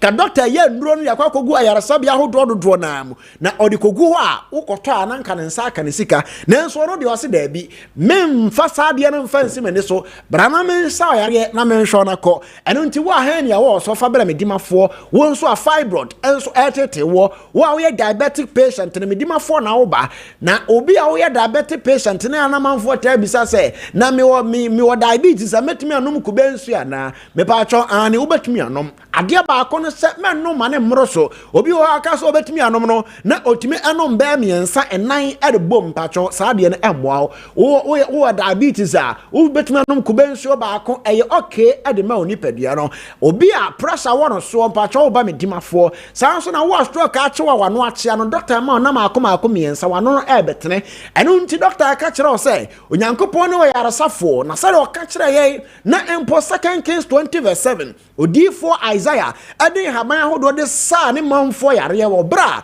na mpompo ne yare basa ba wo no wonso obesa yare ama ho ato de ohia ne se obeto na mo aba medimafo esan se ho na ho ebetimi ato wo ebia wo de koko na wo so be mantena makoko ni di onipadua no wan hwe ya ese ka bi na ma bo se ni gya na adum foin egya ne dum sa afei na se eyemano a obeka wo mu enyamano ade ne na kyese wo wu an sa be ma mentena se ma wo gya num be ma bi ye adwuma bo nsa wa na be ma na adwo wo inside wan hwe ya oba bi be bo sotoro san sa wo de na aguru wo de no edi aguro eno nti bra medimafo poko asema yira sanso na obi wo a low sperm count no o de ba medimafo importance bema yo akofom ewukura obisi ato na do nya dutuo brapoko asema yira kumase yabu akwa atwoma ogo enne doctor atena setam bia baba bia doctor behwew eno nti e wo so oba menstrual disorders ma bosome so a omunum painkillers no eyo how e de ma oni padua no na afi typhoid no so yere ba na nya wan kitinkiti bebire na wo ho a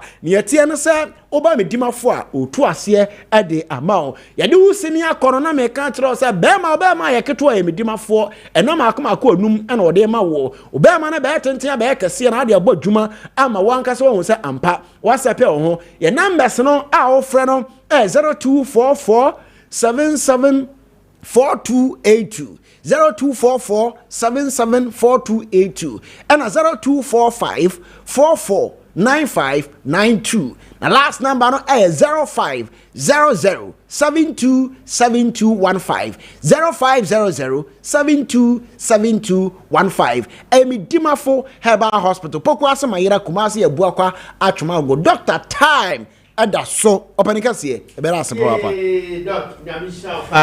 nyamishraw na of course so a ye chia doctor ana wachia ne edi amaya okay say Udimafo for na motesia na twem komo na otwemu ni na mati wan we say UN climate change conference e Baku Azerbaijan and ya na musini wo ho Kwame Apiaku bi Mr Speaker wo ahoma no se na be twem komo Kwame Akwaba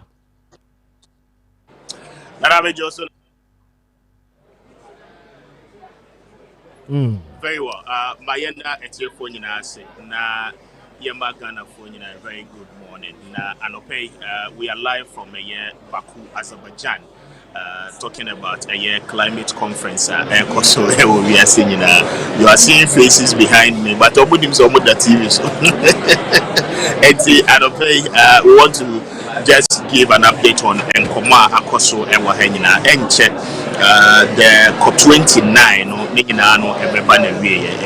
it is expected the UN Secretary General at exactly 2:30 p.m. we are Ewaha Obekasa na wa address media and we are much awaiting Antonio Guterres on also the speech and in address or the Bema Ansana the conference president and so they are also ebetimi ababeka but many more than about Nema Ekoso Ewo Ghana's pavilion any activities ahodwa akoso Ewaha and obey Minsa Aka Dr. Glenn or no general manager and the green climate just one green transition office in charge of green transition and climate in Komodia Ekoso me pese me no ADM komo quick one na Yebisa say what has it been in the last almost 10 days of this particular conference the takeaways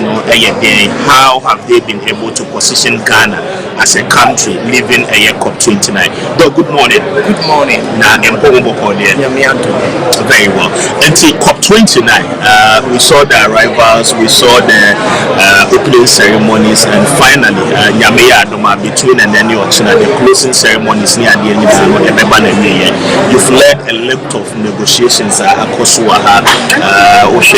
other important personalities how you more engage investors and the program symposium forum we're leading in putting everything together. 29 in Azerbaijan. How has it been for you? That was for in a say medical so better than Ghana Mayase.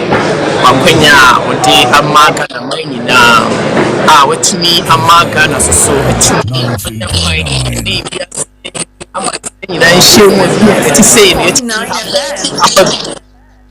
after meda yankasa yedumura Dr. Joseph Sewa Japan so ase because enkoba nyina no e ono ana wa hye yenden wama yakwenya ene de yetumi abehumia wiase amansanku nyina eye aboa empo ye wiase a yewumi esanse nyuma nipa ede emu ahyem nyama bebura ye ya ewowa entumi ma wiase musakraye no entumi enyina so nti no na enam so ma wiase nyina wiase nyina amansanku a from UN ayesa enhyiamu a ene de ye wo ha ye de ba beba wi na nyomu ne se wiase ensakraye ya tochima nyama bebre en dane kwa so enem nyom se ni nani no o Ghana yentimi ewu ensutobre en yentimi ewu emra ewia eba na se mra se hamatan eba esan se wiemu sakrae no aye adefofo kra na nhwehwemu kire se eye nipa nyuma ye se ye se nsu ewura ye hyehye ne basabasa ba bia ye sempe egu le dia kogu na apo na eyi famabone akowiemu na amawiemu sakrae so aye basa eni hu niam bebre na nipa niam aye ntino amaya be gu sampempensuyi na nhyiemu kutae ne se ekwan ben so ena ye nyina ye kan nyina da se wiase nyina ye betumi aya ye betumi asesa empo nya ekoso ya yenim se enya dia enika da che no ebe ha adwen no ede ni betumi aye omai bia ede ne nsa ahye ena ye ya be hye mo ha ye dwene ho na adwendwene mu ne ekubie ne se etwa se empo amai bia esan se wo mu bia wo ye emfie bia etwemu se empo omo se wo sa omo etibia se industrialization e ba se na omo ye industrials nti no omo ma musie bone eko wiase mo akose wiase nsakrae no ekwan be so mo fa so aboa empo omanya omunye nusam pempen so na sa me ya sha asese so pese e so omo e kwa so bete aboa na mpo yankofa omo sa kwan na so mo mo ye be fa kwan a e be boa na wiemu nsakrae no esisan ya e ba na so beti ya de ate enti san ko mo ni die ne be na ne efiru ba e bi ni se wana onam sa yo so say wa say wiemu nsakrae that is the developed countries no in the negotiation on the 16th no you could hear me say yeah here no you see $1.3 trillion annually to make sure say at least you bet me stay sustainable and resilient to the climate issues, and by so doing our activities would also not be emitting but rather be decarbonizing or rather be reducing the emission. Now so Uncle we send a panel because when I just really see almost stress say like I said I know a demo and as we speak that negotiation has stalled. Yentimi ni everything but and then we no say ministry almost say share no and then enti susan so papa betimi aba betimi a kire kwa be fa so betimi abo my Ghana ne wona o kaka ho ebi sa ne edu sam pepe no enti ne finish wrapping it up with you not maybe say yeah Kofi I mean a lot will be expected of us the Just One Group Ghana as a country participant by again ye di Kofi because in some Kofi via Sikaba agreement ahodo be banana most time again Ghana as a country you bet me the answer essential say in the last 10 days you buy ye take away ye di Kofi but I see me break no kuro mo ni say you buy senior Ghana buy edikai amenya ntie no no what the kind into 3 years and in Krata to fem say the vehicle for achieving the decarbonization in Ghana no, or to attract green investment in Ghana no, is the vehicle of the private sector. Okay. And I am very clear. Say making sure at least my network, access to some of these investors, some of these DFIs, make contact. Now you buy and also no Ghana buy and for so up wine. At least DFIs, some negotiations be a and there are going to be follow-up engagement from the Just One side. At least we've been able to make progress in networking in some of the DFIs, some of the technology providers, and then above all, yetimi and your na kanena ye buy a might be more the kind of but Ghana. Yes, so your Maya doesn't know it's media and Krata and we are the second in the world to develop our Article 6 framework through the help of Ministry of Environment, EPA, and the Ghana carbon market. On what you have why may in Krata Ghana so a country that a lot of countries are looking up to. As we speak, just Paul send your name on your authorization last year, COP28. You buy a movie besides a now you a lot of presentation. We've been on a lot of panels to tell them progress made so far and the way is bright. Hopefully next year we must show evidence. A year adansi die chrese ne ya saka no yetumi aye amna bedu say na hu sika so ese o mine se Ghana ese just one so no yen set timi aye den aka enti eyi ni niam bi aye ba fie no yeni ba be ko hu ne yetumi aye ni ye yetumi nya danse pa nyame adoma akop 30 Mami na wase I believe say Edrofia komodie no ye beto ye boas yetimi end in a year. Mami na wase na ye na Ghana ko nyina ase. We are monitoring the UN Secretary General the final address I wode emeba na after that you know yetimi edi Ghana ko nyina edi nkom ye Edrofia. That was a Kwame Apia Kubi and I'm to say UN Climate Change Conference or Baku, Azerbaijan, or the whole report at the Ebrede Sabrede, a mass conform atnasi, aye copas asia hojo asasia, a bit me aboya ato, a maquaba. Mini amejoso, you have a cordier. Yamia de Mokonamonsway, Dumaraco, a mascon, and Nediana Momai. Yo, Mamina wasi, Namini Kamfa, and Chason Kwa, Imo Drew, and free Imascon Estate Ghana Limited as obi biada wo hwe yen ene obi bia wo tie ofidi kase so na yede encha so nko afiri wo aba no opening kase ode adwumakoyi anu yewra hope sabra me kase yi woni managers Mary na fei eye na wo mi secretary ambassador ono so Ed Mary adwumafo ma ne mema wo nyina da omo hwe adwumadie na omo se yemfa ntomanim se ye bom aba so papa ye da mo ase efi se ebra no ebeba makache na ye no baba abedi nkomo bia no muya asutie etu animoson kon eba na mbehwe yensasen sede esitie na nshanka na misa obi biada wone ani ba kire imaskon ba bia yensasen ewo Tripoli ewo Greater Accra region hanmo no wo kwa na nani age papa fi se Imaskon Estate Ghana Limited de bia mbon sa me ba me catch se over 32 good years enie ana yaton sase ede ama ye customers na yensase ayeton no ye make sure say ehon krata asem nyina eye genuine ye make sure say Lands Commission for agiatum ya wono amma ye tumi krata esane fata say yenso ye reton ensase papai edema amanfo no ntino de bia da ye danyankopon se over 32 years nia ye ba ye no ye nya court case bia da over 32 years nia ye ba ye no ye nya police station asamda over 32 years nia ye ba ye no obi biara yetwa asase ediama no enipa no kono so oba no wade nipa foforo so aba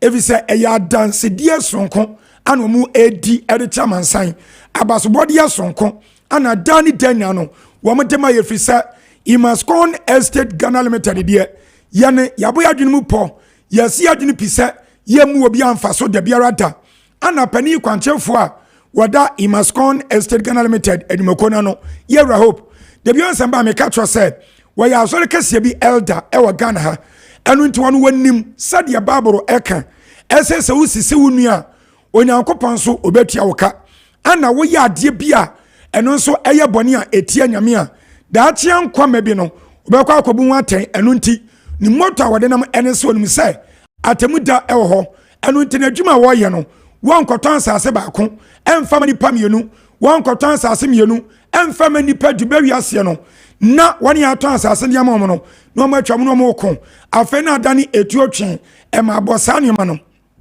imaskon enya de se be sade ne bi de biara da eno nti na de bia da me se asoja fompo enya gidie eni arehwemu eweyemu ya wonu matima tam wo musika edi achi ekoya ya asase ne so ewo tropoli wonu mu akwa akotobie ya enam ne wo kasei wo masisom pillars mo hyase ya wo nso esu madan ewo ehonu mu nanka yensase ayato no enye papa nka be ye dan ana obi ate nka wa brochire sade me kase omo etie yani na nipa no asande ne sika edi aba beto asase wawie ya wo se eno kwaredi amudi maame ewon nsase amoton de maame no mama unsa ampase mu yo bi amonya atrofo efisa moto asase no maame no meshada de to kakra ehwe sa asase no obi ebeba ba be fabi wobi eba ba ye encouragement aba be twa bi afa na mede to wono hwaye no eye no krese wobi antunu nan ama asase no so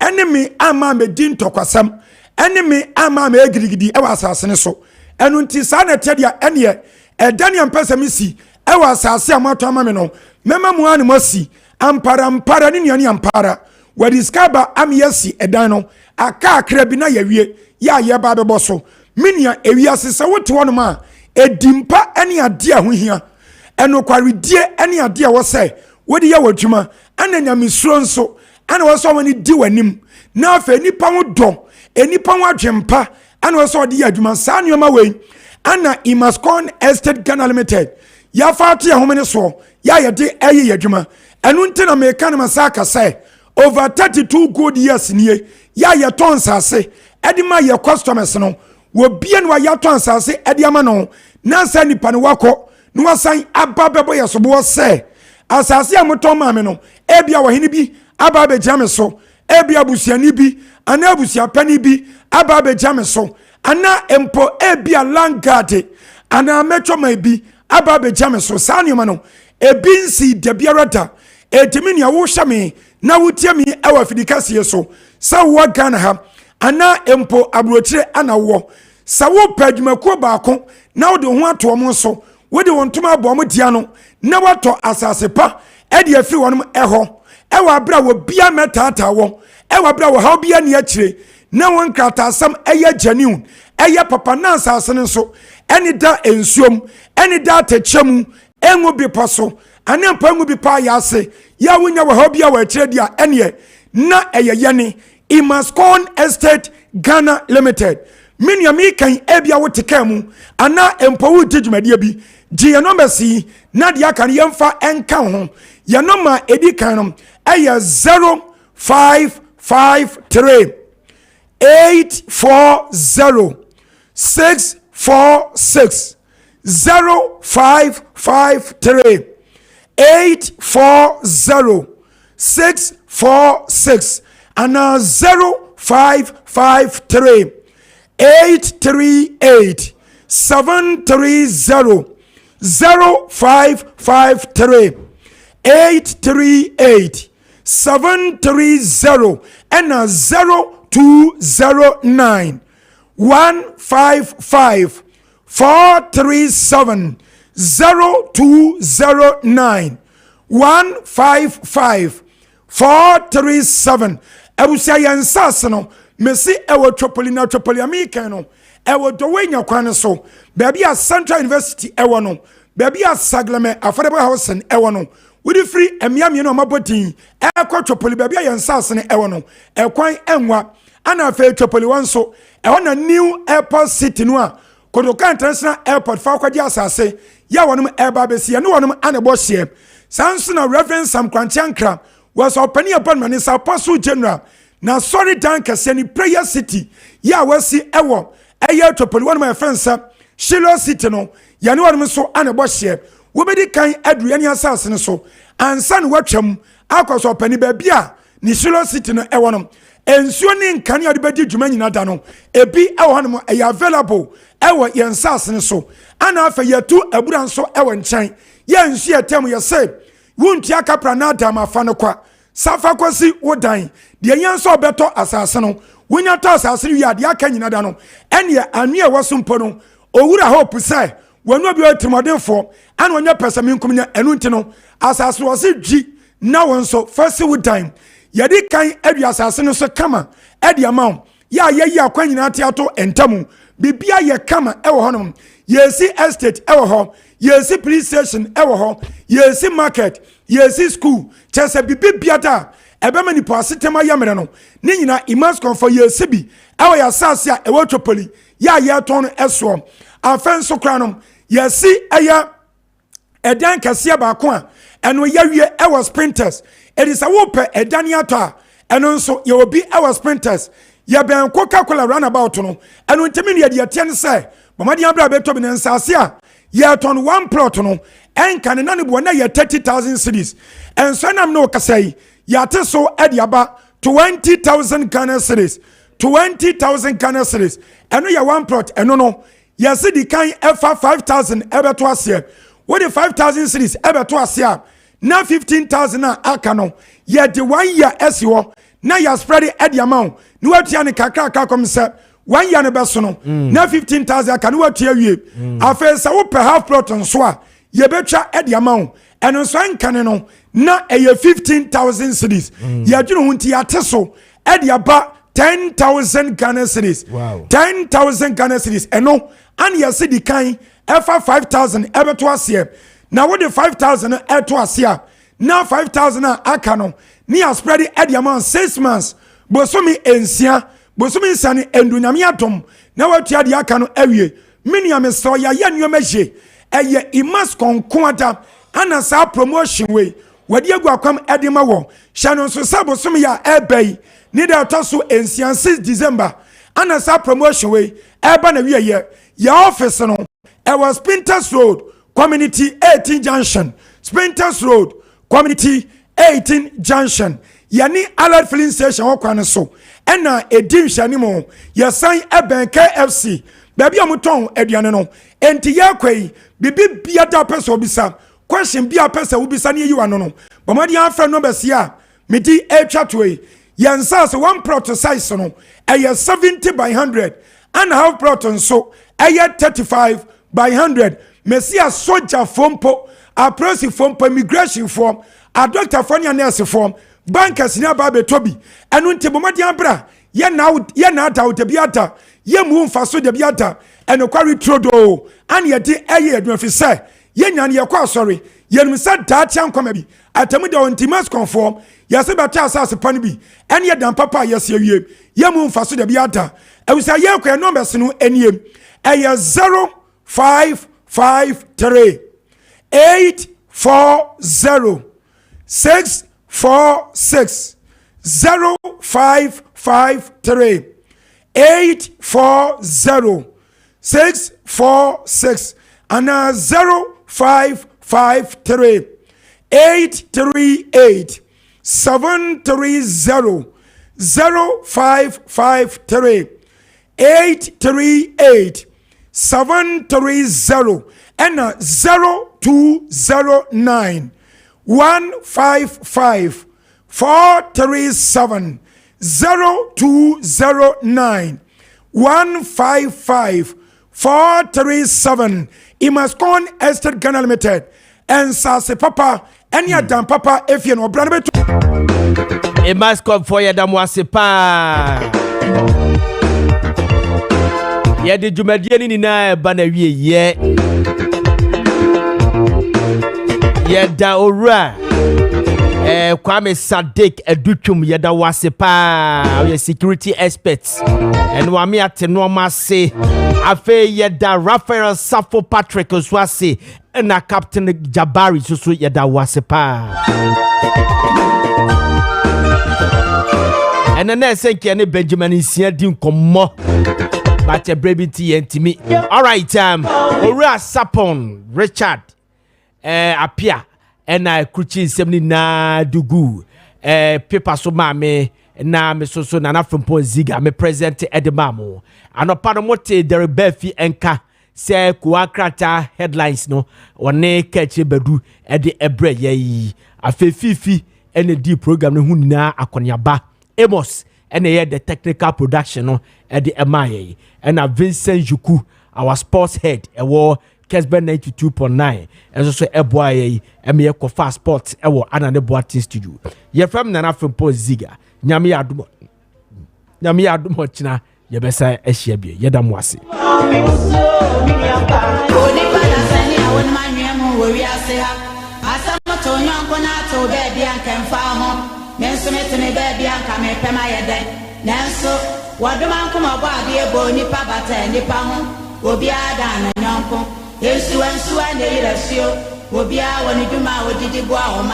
Wakwana kosi na fo ayu kuni chechere ne ma biana ni koso ni ja obrechi ni kukodu fo eja wo mo nkuni maba aguna na wiri kwa ba akasa no makasa french wo bie na no awobo ajo asana na ho fe bia wani bono so awo wira cheche wakwana ne banya na sene ne ba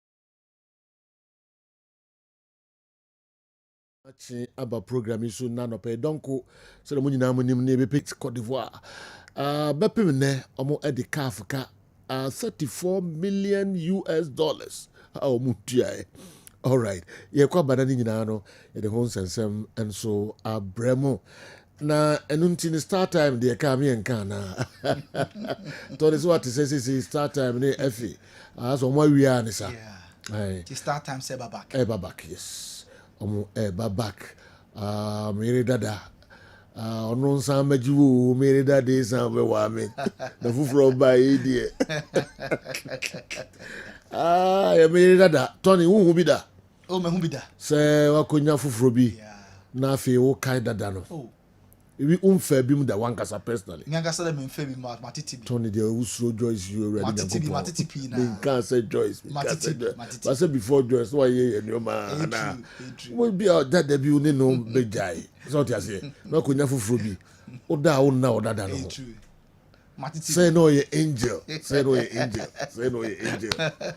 kan say obi shiaru na obi fufuro na say o money moto of the day ko akuba neti ya yire that start time sabe why na fufuro ba idea. All right, we any other local stories weekend the GPL matches and so because coaches no coach Ogum still at posts and so as and the supporters and I'm saying ne hene ha ya hwe de be see ono and a day kotoko team no ebe ko doma and as enyo no and a day kotoko team no ebe ko enra basis Ghana Football Association e de ema clubs no bi no Tony nsema abba hono na ekoso a eba na tinye a ekoso no enyasem kitu akra but seriously say new education for the na we here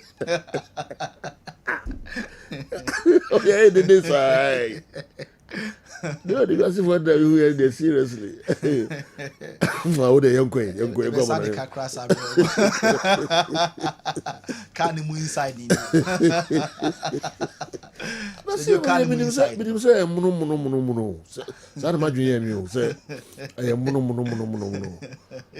na omo to turn we omo to turn nkran ha na say omo garage president so makra muno na eba o me tire nyina All right. Me no say munu Mickey giant. Charles nso die bu. Rubber. Oh, tear You rubber. say tear rubber. You say tear rubber.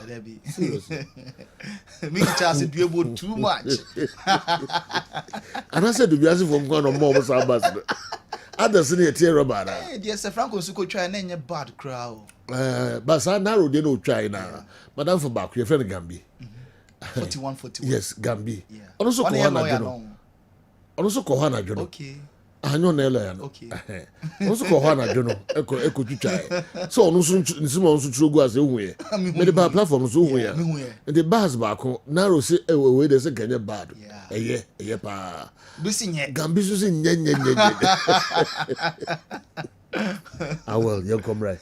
Na we nyina we nim say mo de home komo bebre beba na ya twetwe. Tony. Godfather, me da CP.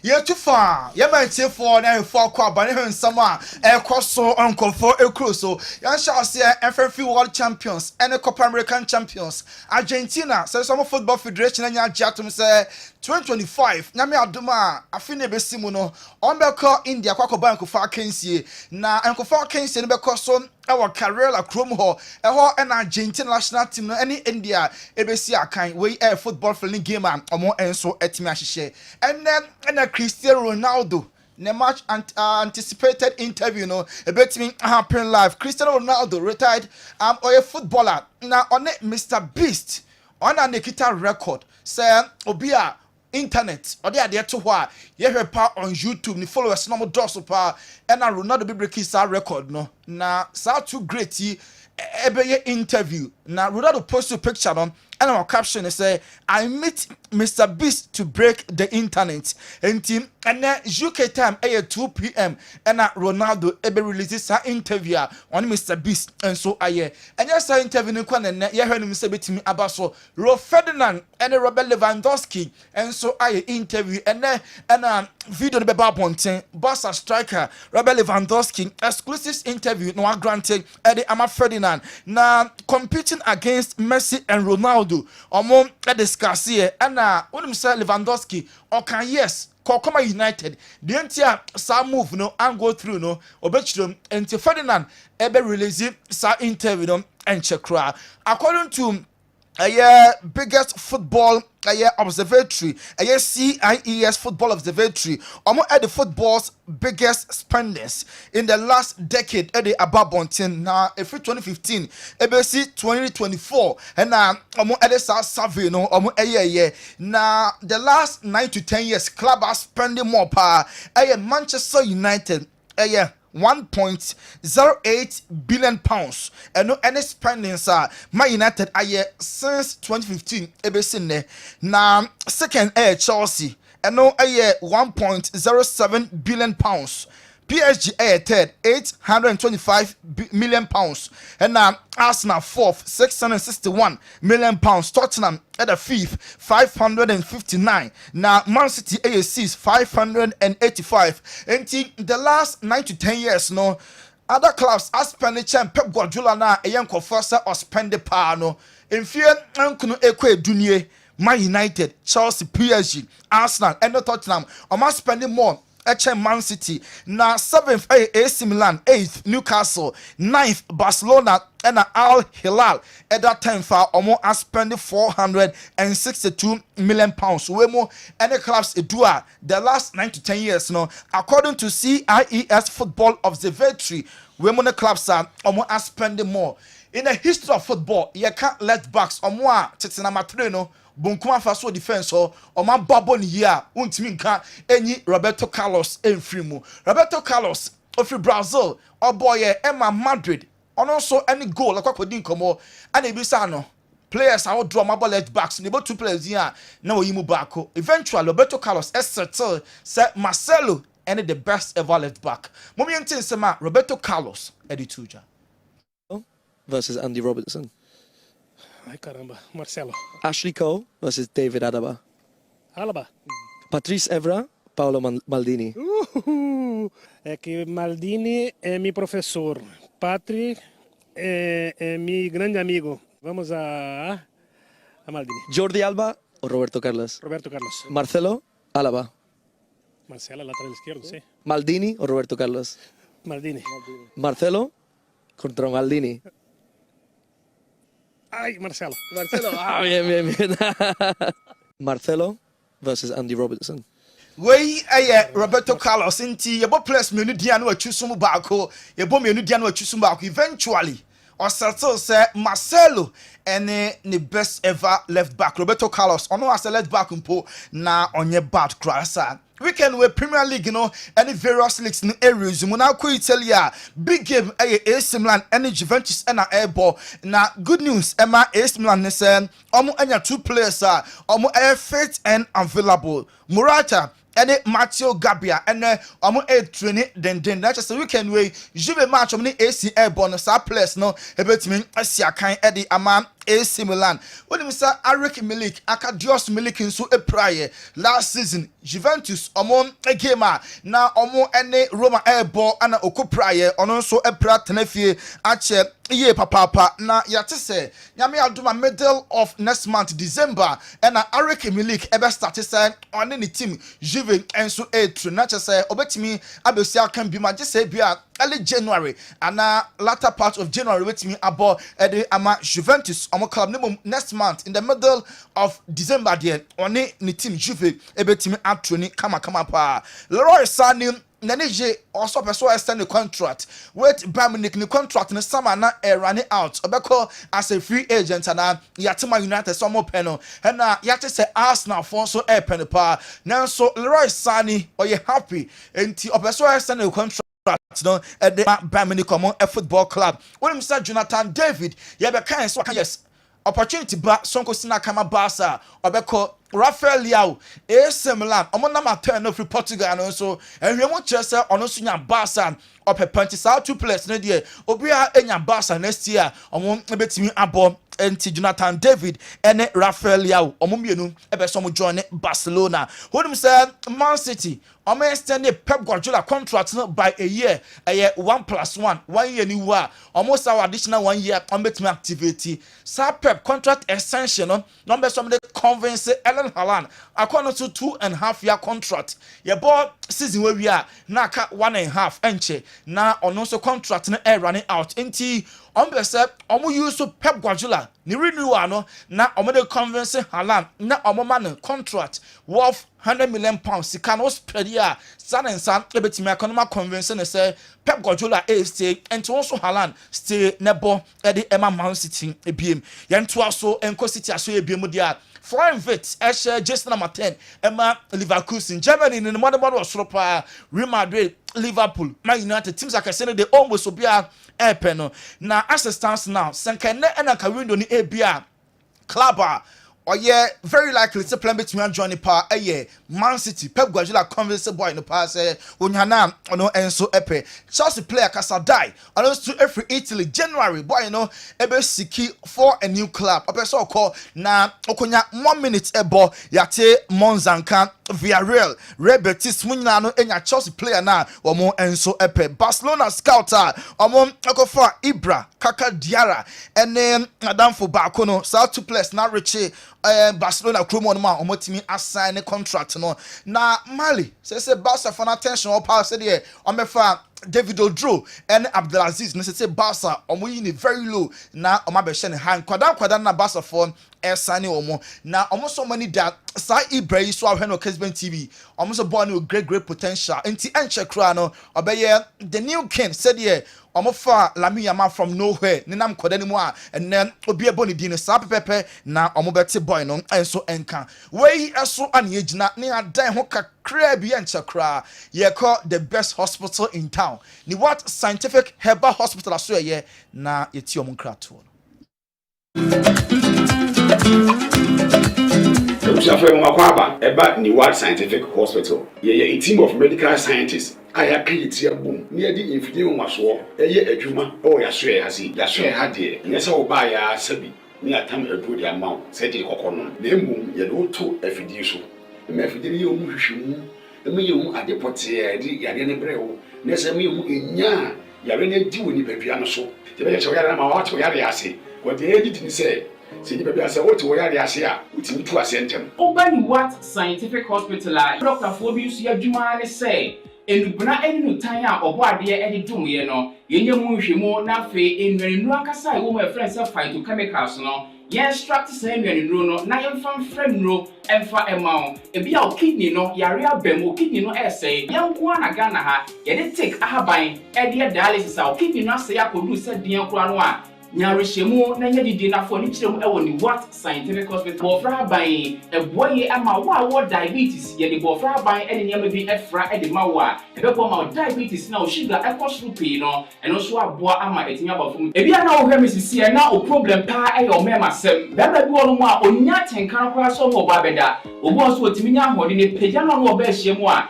ehyemu na adwo e no obo so atese ne be ma no ensore kra e bia na e no bia da so a wo nom yo ba na utie me na se eya wo no problem ebia na e fibroid na kosi a wo no kwan ana wa kwa ya sabia doctor si ensu abetata onkosuem ovarian cyst ana se fallopian tube no e na block ye obebu okura wo sebu ensisi so ni nyina timi sinyi se ho kwan be ma bia na hunsuo e na wo form nkwabon e wo form low sperm count na wo okura be ba be ne hunsuo mo no na e wo be friend spermatozoa no ba kokura we nyina e ha esi awo ho kwan a obani what scientific hospital a enfidi ade ehwe be da di amye wo se problem bi wo ho no mo a ne atimi ehu aduro na afi aduane ye be kyerɛ mo adie pressure ti amo akoma bo periperi asem kura si ofi ntimi mo amane obi so hwe me na ne bia stroke akawa tompam ye kwa wo ye ba wo so ntimi o kasa na pampan boni bi akyire frɛ no halitosis yade ba ko a ya no wan bi obi opewase obetimi akade akyerɛ wo a ade bedi unya o kasa bia no obi atwene hwene okoda na nyimre o da o dun so ntentem ye papa mo mpanifo no e free 40 50 60 years e kwa ni mo no o prostate na ekese prostate enlargement e ba sa o da o dun so ntentem o dun so bebransa na ade akye e ma ne nka achi emye nkofa catheter ahoma nkoto ba memo abusuafo bi ebere ni nti manya adagye amo ya de dia nyadidie se ni what scientific hospital Ghana ha de o pa ya sabe ya dia ba frim die fidie e de twe enubena e na afa hode ni fra haban mu e de sa o ya de ma wo na e ni what scientific hospital yi wo Kumase atonsu Monaco junction ya dansuru bank no ene bi ene mehwe enkran so ye o ma 7 ye ben Janet Konadan no 0244 087687. In case you are watching us from any part of the world, whether you are in any African country or you are watching us from Europe, you can contact us on WhatsApp +233 244 087687 or on Google Map. Just type Niwat Scientific Hospital and you'll be given the exact location. Niwat Scientific Hospital. Nyanko Pwanda Rumenti Wamoto Ebeba. Ni what scientific ena yekotie omo enkra 20 kosoa na efre omo numbers no yentu also United aso ye ewa monane Man United new manager Ruben Amorim or prepare for the first ever Premier League game all ball free summer United point in the weekend we are and United airball na osi January and summer onya a new wing back or left wa ko pepa nti Alfonso Davies Madrid abo boy na so a yenim se alcohol no Madrid Bobo Kono Alfonso Davies Man United alpha boy no huge sums of money sika mo de ma boy no eson important sika Real Madrid ede man nti Alfonso Davies yate say Man United so abobram den pa na Ruben Amorim ebe for ana emfa United epamo Ten Hag ema new manager ebe so akire na Ruben Nestor buy na fire say new manager na ba no Amorim ebe bo adwuma ede ama United na yebisa eye Joseph Font oye Portugal ni Premier League no so si aka wo ma ana also one all friends namfofo edi eye Ruben Amorim ho dance e pan so gidi pa say Man United enya a better coach oye Portugal ni to be a bomb say a best source the moment sema Joseph Font edi tuja I've had with my brother that played under him, with other players that played under him, they all like him. Yeah. He's honest, direct. You know, what else can you ask? I just hope that he can be successful because, again, it's another Portuguese guy that is out there, you know, opening doors for others. It's just great to see another Portuguese manager going into the Premier League. Alan, I think most of all, he brings a philosophy, he brings an idea, he brings a style of play that is very own. So I'm sure that he will need a little bit of time to instill that in his players. But he's a very, very guy. He has his aura, you know. He has his personality, character, positivity, which the players for sure Joseph Font, Eddie Atujua. Penny some year, not just say United Monya a better coach of a boy Juma Pa Eddie Amamo. Now it's a Premier League, you know, you heard defense, you know. Liverpool defenders, no any defense are almost concede goals. So far in the Premier League, only 6 goals, and a Liverpool team no are concede. And defense are very tight. Liverpool are concede only 6. Nottingham Forest are concede 10. Newcastle are concede 11. Now, what do you say? Man United they can say United are concede 12 goals. Surprisingly, when Arsenal former Premier League are consider the same number of goals. Man United the children are consider 12 Premier League goals. Arsenal 4 and so are consider 12 Honamo. Ruven Nestor, what do you say Premier League or I or heard him say about to also about Juma as a coach. They are one of the teams. Entiate Southampton, Wolverhampton, and Crystal Palace. We more any 3 clubs are Onyamu Bakwa, Konon, and so Ebetimi Afa. Stanley Collymore, a retired footballer, also Sterling na. Arsenal for calling alone from Chelsea no buy no. Or you're so disappointing. Yeah, can players are almost so sure yeah. Somebody mu patch any clubs are or more man more here no. Sterling number 1. Oba no on show bibia say of Chelsea and aba obeboa ama Arsenal for etimi akọ the next level. Brahim Diaz only be more impempio free bench na oba nanso madu de consider say an integral player enunti teams na pen on loan AC Milan any others no madu say ball no omo nko bebia AS Roma enso nya Endrika omo epe enti Claudio Ranieri the Tinkerman a propose on the matter for the air kasa some of Hendrik Emra or assure mo say every game boy no best static na minutes are open no ono enso ensa etim aka Galatasaray on one far Victor Osimhen animo no ejadem ehoye pa say almost summer on another big signing eba na South Korea Tottenham Hotspur captain Sonny Min and a Galatasaray nyana omo enso edene eba Chelsea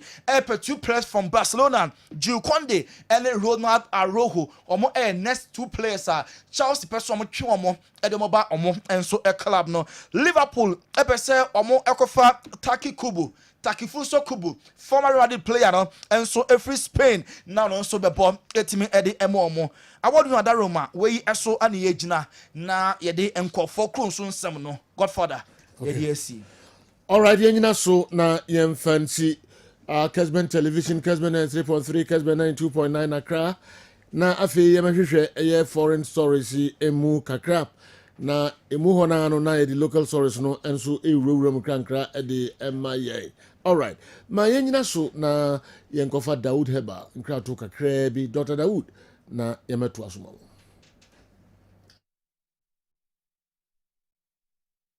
enuanom ne adofo yefra me Dr. Daoud me na me da Daoud Heba hospital ano na enam me so enane Daoud ointment Daoud 360 capsules wodwa manso a ene obi adi hu adanse na duwei edutwem Daoud ointment o se fatwi na ebeko ofa Daoud 360 capsules o se sisi na ade ewom na drom yenu wei adwuma bom obi a osisi ye wo yapa de obeye ne se wo de Daoud ointment no etwitwe osisi na anopa ene anwumre a nansa bia no na odi bia bo asawa obetimi de atua udware wi a fa Daoud ointment o de te ne fa sra ta bre kro na no na wonom Daoud 360 capsules no anopa ene anwumre na danse na ba amane o de enko na enko ti adanse ni bi Daoud ointment edrowe me straighten and welding the toda me po djuma na me honam nyina me ye me hu bibi enyi ba se minya sa Daoud ointment we na me twitwi a na anopa so minya Daoud 360 na me no mo a ese kware me ye adwuma kura se kane no te do we de edi masema ma no be di so asema ma ye electrician na ye adwuma ekofia ye ntimi na Daoud ointment so ye adwuma na obra okodru fia fa twitwi ade be che no na ho aye den Daoud ointment fa twi keke na ebeko dura me yusu e mama hode pa ma metimi gba adwuma bibi e kama e ma me ye Daoud 360 capsules and a Daoud ointment o me we no now the we no so twitwi wa aposo e be ma ya oni nyina afiri o ma de che o tibia be bodwuma Daoud ointment fatwi na ebeko da bia amafo kompenu de o ka musa ko spreader me secret na nu ani ebudo na ani Dawood Ointment ene papa me sori anopa me ditwitwi me sisi achi me babia ha me ntebre secret ni nie ti so person te sem ya we use Dawood Ointment. That's the secret of my taxi driving. Me a transmission gearbox specialist ejuma me ye en kan na me pega de a na me nsakura antimi pega and I say me ma de so na lock me sisi say free say me share Dawood 360 capsules and Dawood Ointment abo me bebre the dry you man so amente ya mente bia obia mo modern so betimi apɛ Dawood Ointment and Dawood 360 capsules enya bi ato odofo se wate bi aduro ya me ka ho asɛm no ɛno ho adanse ɛna wɔnom adi no kɔ pharmacy ɛbɛn wo herbal shop ɛbɛn wo na kɔtɔ Dawood Ointment Dawood 360 capsules na sɛ de nkrɔfo di ho adanse no wo so bedi ho adanse wo pɛ sɛ wo frɛ ya ɛno na wo screen ase no 0244 886437 na 020 168 1717 baby a yeton aduro wo man Ghana mu bia no o de wura house pe Dawood Ointment and Dawood 360 capsules.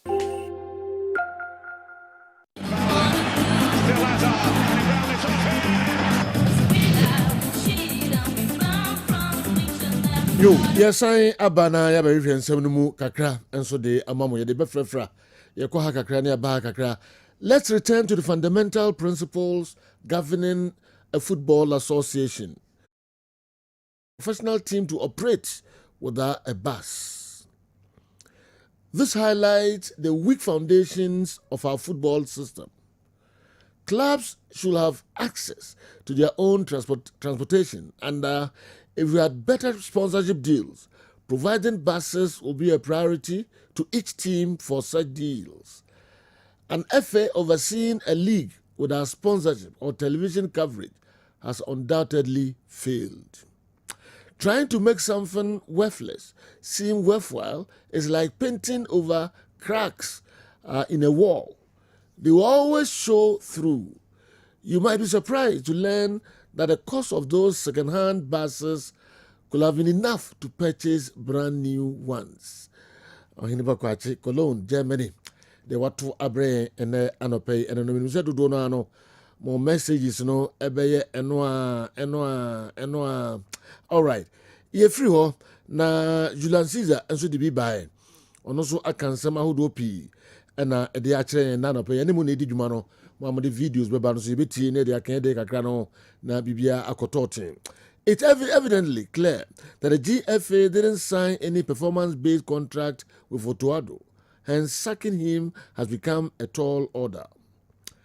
The FA should, however, know that reposing an unflinching confidence in the current technical team is tantamount to appending an insignia of a perpetual failure on a product. In other news, the section of Kumasi's Antiquity Funds devising means to prevent Coach Ogum from leading the team at Aduana should kindly rescind their decision, since it will come as a gross disrespect to Otumfuo and his kingdom. They should not forget that Kotoko Aduana clashes go beyond the corridors of football, especially now that the king himself is directly involved in the running of the club. Julian Caesar, Kumasi, they also the Abraham and no. Mamfa winka hona fi yentoa so emamo. My advice to Mr. Ohineba Nyame, Kwame Mickey, not to associate himself to this mess. So caution him how he comments on Facebook, especially no one is telling him not to be loyal, but loyalty is his loyalty is telling Kurt. Loyalty is telling Kurt the truth in his face, but not sing his praises for his shameful acts. Okay, boss, you understand me on this. Have you seen the interior of the buses Mr. Keto Kreku gave to the teams? I'm asking, will Kurt himself, be happy if someone gives him this bus? This is what Mr. Andy and Professor Awa were talking about yesterday. Okay. As you always say, that aduanefun dear and yet. So those who don't know how to cook should be made to stop cooking. Same thing applies to this, as it's not compulsory to give buses. So if you can't give them fresh or new buses, this one there, Ankabubu ya ne prajanwa eye. Nana Bobiansa, and so they are the Amani, and so no. All right. Young Ramwe, Nafi Yansha de Echo, Mema, Vidafua Kwaba, na se Bibia, and so Andy. Yeah. Seboko. Namiano. All right.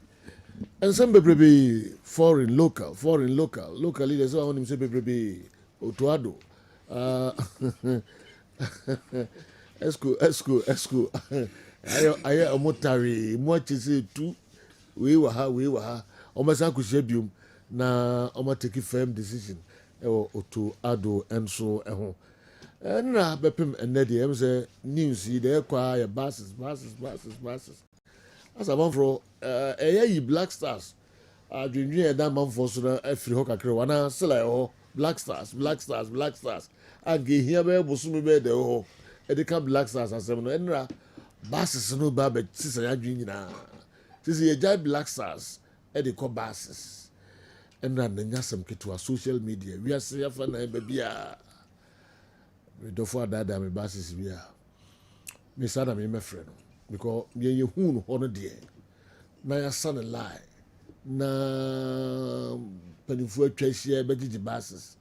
Naturally Mickey Charles go read to be as if for the end of the brem say wa Mickey dear say hu na odi no. They are rough now, you know. How can this be true? Then wa go rura if we buses bi mu na o go try the pictures there bre na. And they no TVC narrow. A hard dream. So buses way. Minchire ma dwen sisi ade me gya ba mo na minim se do biase fo nkwan no de sa ba si mo mo ana se ni nyina o general what do you come because this first too and I over first okay oh okay narrow bright na you see there was an interesting coincidence it's there from Sitakel Hotel. Yeah. They team bed there. I know a Victory Club Warriors. Okay. I know many nations were both friendly. Okay. Inti and no train by. No. Okay. Omuwe no.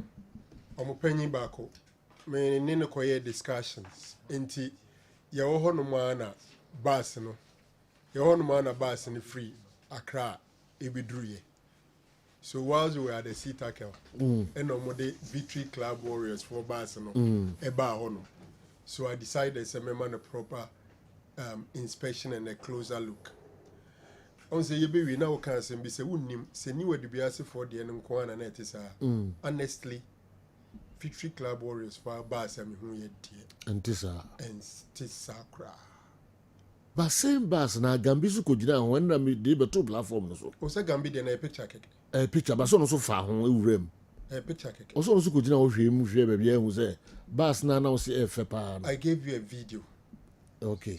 I gave you a video. Okay. A video no inside any hu nyina. Minim say ehwe make mu be to me there ba. Okay. Up the I showed on pay yeah. I took a video. In fact, that driver ne be see kura na on see for. Okay. Intina engine is intina air conditioning in air. Okay. And I entered the bus, and I think say for me. By any new.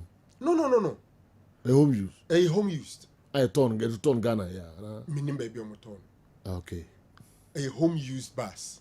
Okay. Say GF no ne crowd free abrochre buy. And na GF in the turn wa ha. Obi ho Ghana. And I say omo the papers in my clubs no. I won't say general and common and our social media and I found one. There are some key important things that are out yet. Was it imported by a company on behalf of the FE or FE importing straight? How much is the cost of each of the bus? Because so be can say bus na ban me feel say ne boy a boy kesi obi be the top brand new one. And the clubs no was bisa kesi e de ma won okoto bus no e de buy. Because ne boy no so a major decision or major factor. You see who ne boy. It's a clubs no ehu ne boy. Na se ne boy no ye dia wo de to bus muna fine. And I'm not too sure, I stand to be corrected.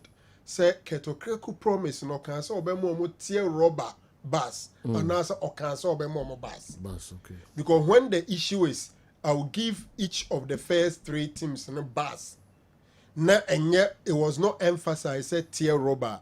You can't fault them say what promise bus nor the use bus abba. Because Kroma say most of the clubs no omo bus omo de ba, including Asante Kotoko di and yet tier bus and yet tier rubber. Minim Legon cities and maybe Park Academy there could be others omo de na yet tier rubber. We are not the free honoma general. Sabas na mimi hu ni nrano. Sana bebre dia tia. Then I think that the negativity around the bus is too much, barring the price. Sabato diena, maybe some who say, oh, say general, so who imported used vehicles, about 13 of them, if it is possible, say, but be a defective used bus. So what when imported bus and now what auto bus, it be a makuma could do me and say, if Bruchiraba, what Jatum say used buses. And auto diaba. A highly possible say baby druno. Nem from so be but normally the obedience is see wo ho. Sabe uko brandia painti ayi bibiano. Ese say adwuma kakra wo ho no. Oh yeah. Wo ye ho adwuma. General at least there will be one time or the other a import car efra brochire diaba. Ebe ba be du no e den na tomache ba ko ana mienu bi o. Na titiriw wo sa de akọ check club say die na special nye say bedru ya wo de America de ko wanya abotre de akọ shop akọ spray a brand ne kama de ese sem from so e wo mu no wo siesi ansan wa handing over e de amom enti I think say no nso so yam from so maybe to say de na no na make can say wo hwemu a pressure wo system num ti quickly there are so much negatives around the FA and our football nti e oba si de animanim ye yem famra na yen release mo na sebi yenim so nye fe kakra nti bia mpepre ho no na anti pressure no so na pressure wo so no so yes so but you know one thing again is normally we spray baza and kat said there new adbiase de omutwa de kire sense say no yes a na mani nyina ansa no we spray enti eno yem from so kese o maye but me ti hey I will never regret saying Rami Bo Mabasoda. If you give me another chance I will still say the FA has done well because me follow football kakra from at least yemfem free Nana Sambru Butler Alhaji Jawula Ben Kofi Dr. Nyaho Tamaklo basic Nyantechi me who FA president what top basis do me and Sadiama football clubs Eukruma. But the Yama was a de auto pickups near the Yama RFs. Yeah, Kusinyan Techi bought pickups for regional football association. The 10 of them. Brand new. Yeah, 10 to the RFs. But I'm saying that who FA president auto bases ama clubs. That was my stake. Okay. And for me, I think that at least there's some level of commendations. But I say asakoye how adenisi ko na saba be ye bonwuma kra si say there among for a problem now I am more about the buses. Me where I will have a problem is when ombema yen ehu ana football for no ebehu the cost of the price if it is not overly inflated. Because you come here possible say bus be anke tono say 200,000. Ebekwa we are saying near catch say a ton 450,000. Ne be as esi kan kranka betimi de ato. Tier rubber. In that case, people have a cause to be concerned about those things. You know, when it talks about basin, ubeka basin eto, ubetu freight and answer shipping, any clearance, any sani na normally some of them crate or hubema clubs na. Obviously they will get to know who really shipped it. Because there are some in common in them system who say, Omuto no kruma yakra. Omuto no kruma, obi the ship the buy, and Omuton waha. That in common so koso. Nina, general, de here paye, no credi. By na o discussion, now who say, bus na brand new. You know say brand new. No, okay. I didn't comprehend. Bibia ma trim sir. No, me who a painted bus. Bus I have painted. But what dream who say a be brand new. Honestly, my dream call either brand new or used. Because clearly on the TV, who say you're painting or her branding or her. Clearly say you're painting or her, a branding or her. And on the TV, it looks new. But as to whether say na any new one, I say home used to know. Honestly, my dream call so. But the bottom line is that this is a footballer situation. Or munyina sika. And every phone decided says can the better bus. So if the price is good, me I don't see anything wrong. So what about Division 1 league edit third? What about Division 1 league edit second? Now use Barca. Barca near 23 seater capacity. Now 23 no there is space at them omo penube to me day 5 seats. Asisim Apeja would work 28. Now assuming it's not even good enough for match day travel. It could be good enough for your training schedules. And I think, say, the idea of the bus is not something bad. Okay. Besides that, somebody's campaign promise, which he is fulfilling. There are several campaign promises every president, including Keto Kreku, why you be branding in our own so. Until there were anano, I don't think, say, for me, I should not applaud it. All right. Yentu aso na emu wana no basis no so do ko hwe ndi mu ye kakra. Yeah. De ko ni wadi biase fo no. Omo de no nko an te sa na se eno nko an te sa so de na question marks bebre ko yina enim sabato niket. Yes. Owo George Free ho. Yes. Ndi ye che no. Eno ne kodi ni wa na se omo se da hwehwe im ka se enyi de enye kra na mu asai na because omo so omo Fred driver say boss we dey say ehun adwuma bebre o ansana tumi dey road general enye kra enye by accident eno na call no ha no mo sheda no mo yiye no ma na say enye by accident other clubs nya similar buses mehu bus mi no mehu Victory Club Warriors do ende me Roman nem ene mehu new adbiase dey picture ni video new adbiase dey no nya me tie obi ntumi convince me say by accident ene no ko di omo no because ya chroncrofo di agu yeah ya sheda tro obi adi agu enti nipa kro na wa assign a basis no deliberately wa assign that bus to new edubias so for nyina what you say now you see as a di magazine be 3 years some people are not smart say vindictiveness general yeah say vindictiveness wo mu a yeah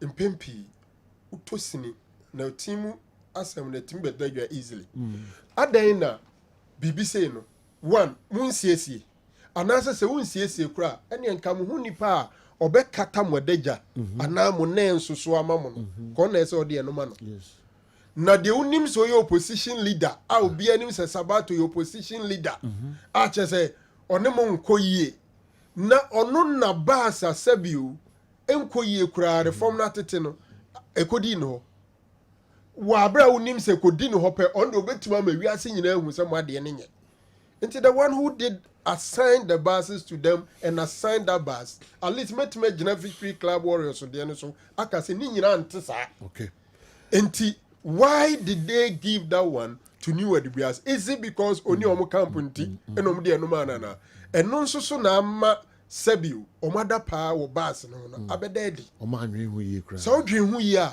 enka do be kata wadeja so no ono na wo de eno mpo be ma no na eno de ebi anka e ba say vision nanka vision sabato mo sibu 2029 ni ade ayi kra ro so mu nyere prampra wo kai wasi prampra ma ya ne kama so paint we ne ade agu mu unim se ni wadu bi ase anko osio eno mo parade o manko o mo ye occasion ni na wi no mo small bi so onko fa base bra it is also wo kushia afena penifo no kushia say obo accept ya na say obo informa de ko bus we dey we dey from we bro mo na won ka say amani wadu bi ase bus na wo ka no the odwe ho say yemfa we nkoma ni wadu bi ase no wa ha efe do pa smart back we die nkoyie na nkaja vision o secret eja wo na wo ye o ye chief of staff yes to the o enyakura be din na wakata ye deja so kakra de amaye Until whosoever assigned that one to New Adibiase was not smart, and it's backfired. Okay, mami ko andi ho. But before no, no me ko andi ho na later my baba he Effie the statement about Bontin. Na sa statement no a chopa.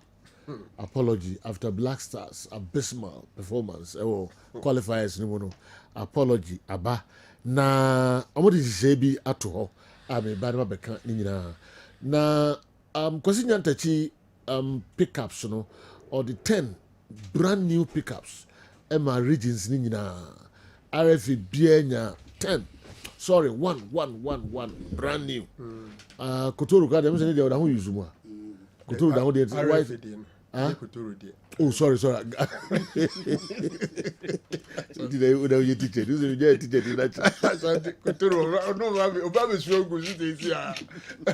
Kotoro does use the white one. So they brand new. They use we use watch. Yes. Home use there. So yeah, get them. Okay. Apart from that, auto Land Cruisers me answer. Okay, brand new. Meka question ntechi brand new and known as say ketokreku tobacco prosper also tobacco general secretary tobacco and a coach Otuado also tobacco so 3 brand new by Land Cruisers now question ntechi to you know but if we use to say those three was bought I think by a crowd after Nyantechi had left. No matter. Yes. But that was no matter after 13 years in office. Oh, okay, but me can't why me can't number of years or yeah. That was after buses are some now walk on. Yeah, can't the water buses and now water car. Okay, we see being see that. And I may just so be IAB. But so the number of this number of years or told the man football federation now. And your clubs saying. Say GFA no, Nenkrabata all regions, and any RFs. What am I say? Ghana Football Association, your head office was Accra. Each region has the office, and they bought it for the FE to run the regional football. For that was the first time. First time, you talk cars about RFs, you know, I brand new. We know Land Cruisers. So your contest, that's your contest. Yeah, buy you know, Kets Eyusu Bako. Na Prosper Yusubako na Otuado and so Yusubako sisia inti cast nasem and so no. The Ghana Football Association wishes to express its sincerest apologies to the good people of Ghana for the Black Stars' inability to qualify for the African Cup of Nations 2025.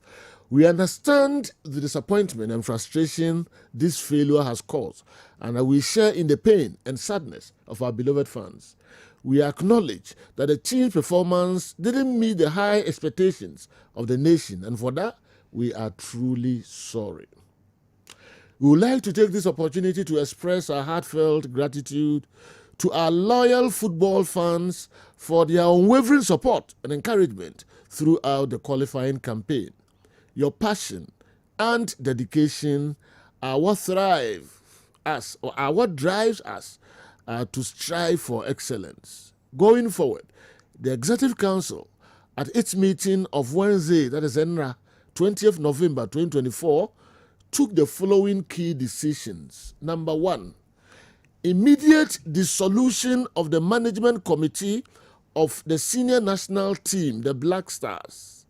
In doing so, we sincerely thank the members of the committee for their service to Ghana football over 10 years. Number 2, the Executive Council will meet the head coach of the Black Stars, Mr. Otuado, on the 27th of November 2024 to discuss his technical reports on the just-ended AFCON qualifiers and the overall performance of the technical team since assuming duty earlier this year. All right. Given the passion and concern shown by members and stakeholders of Ghana football as well as the general public, the GFA shall hold a Ghana football retreat to which members and all stakeholders shall be invited. Members and stakeholders such as SWAG and the media, the National Sports Authority, PFAG, former captains and players, coaches, supporters, football enthusiasts, sports-related professionals, that is medics, economics, marketers, etc., and opinion leaders, including traditional rulers, will be invited to the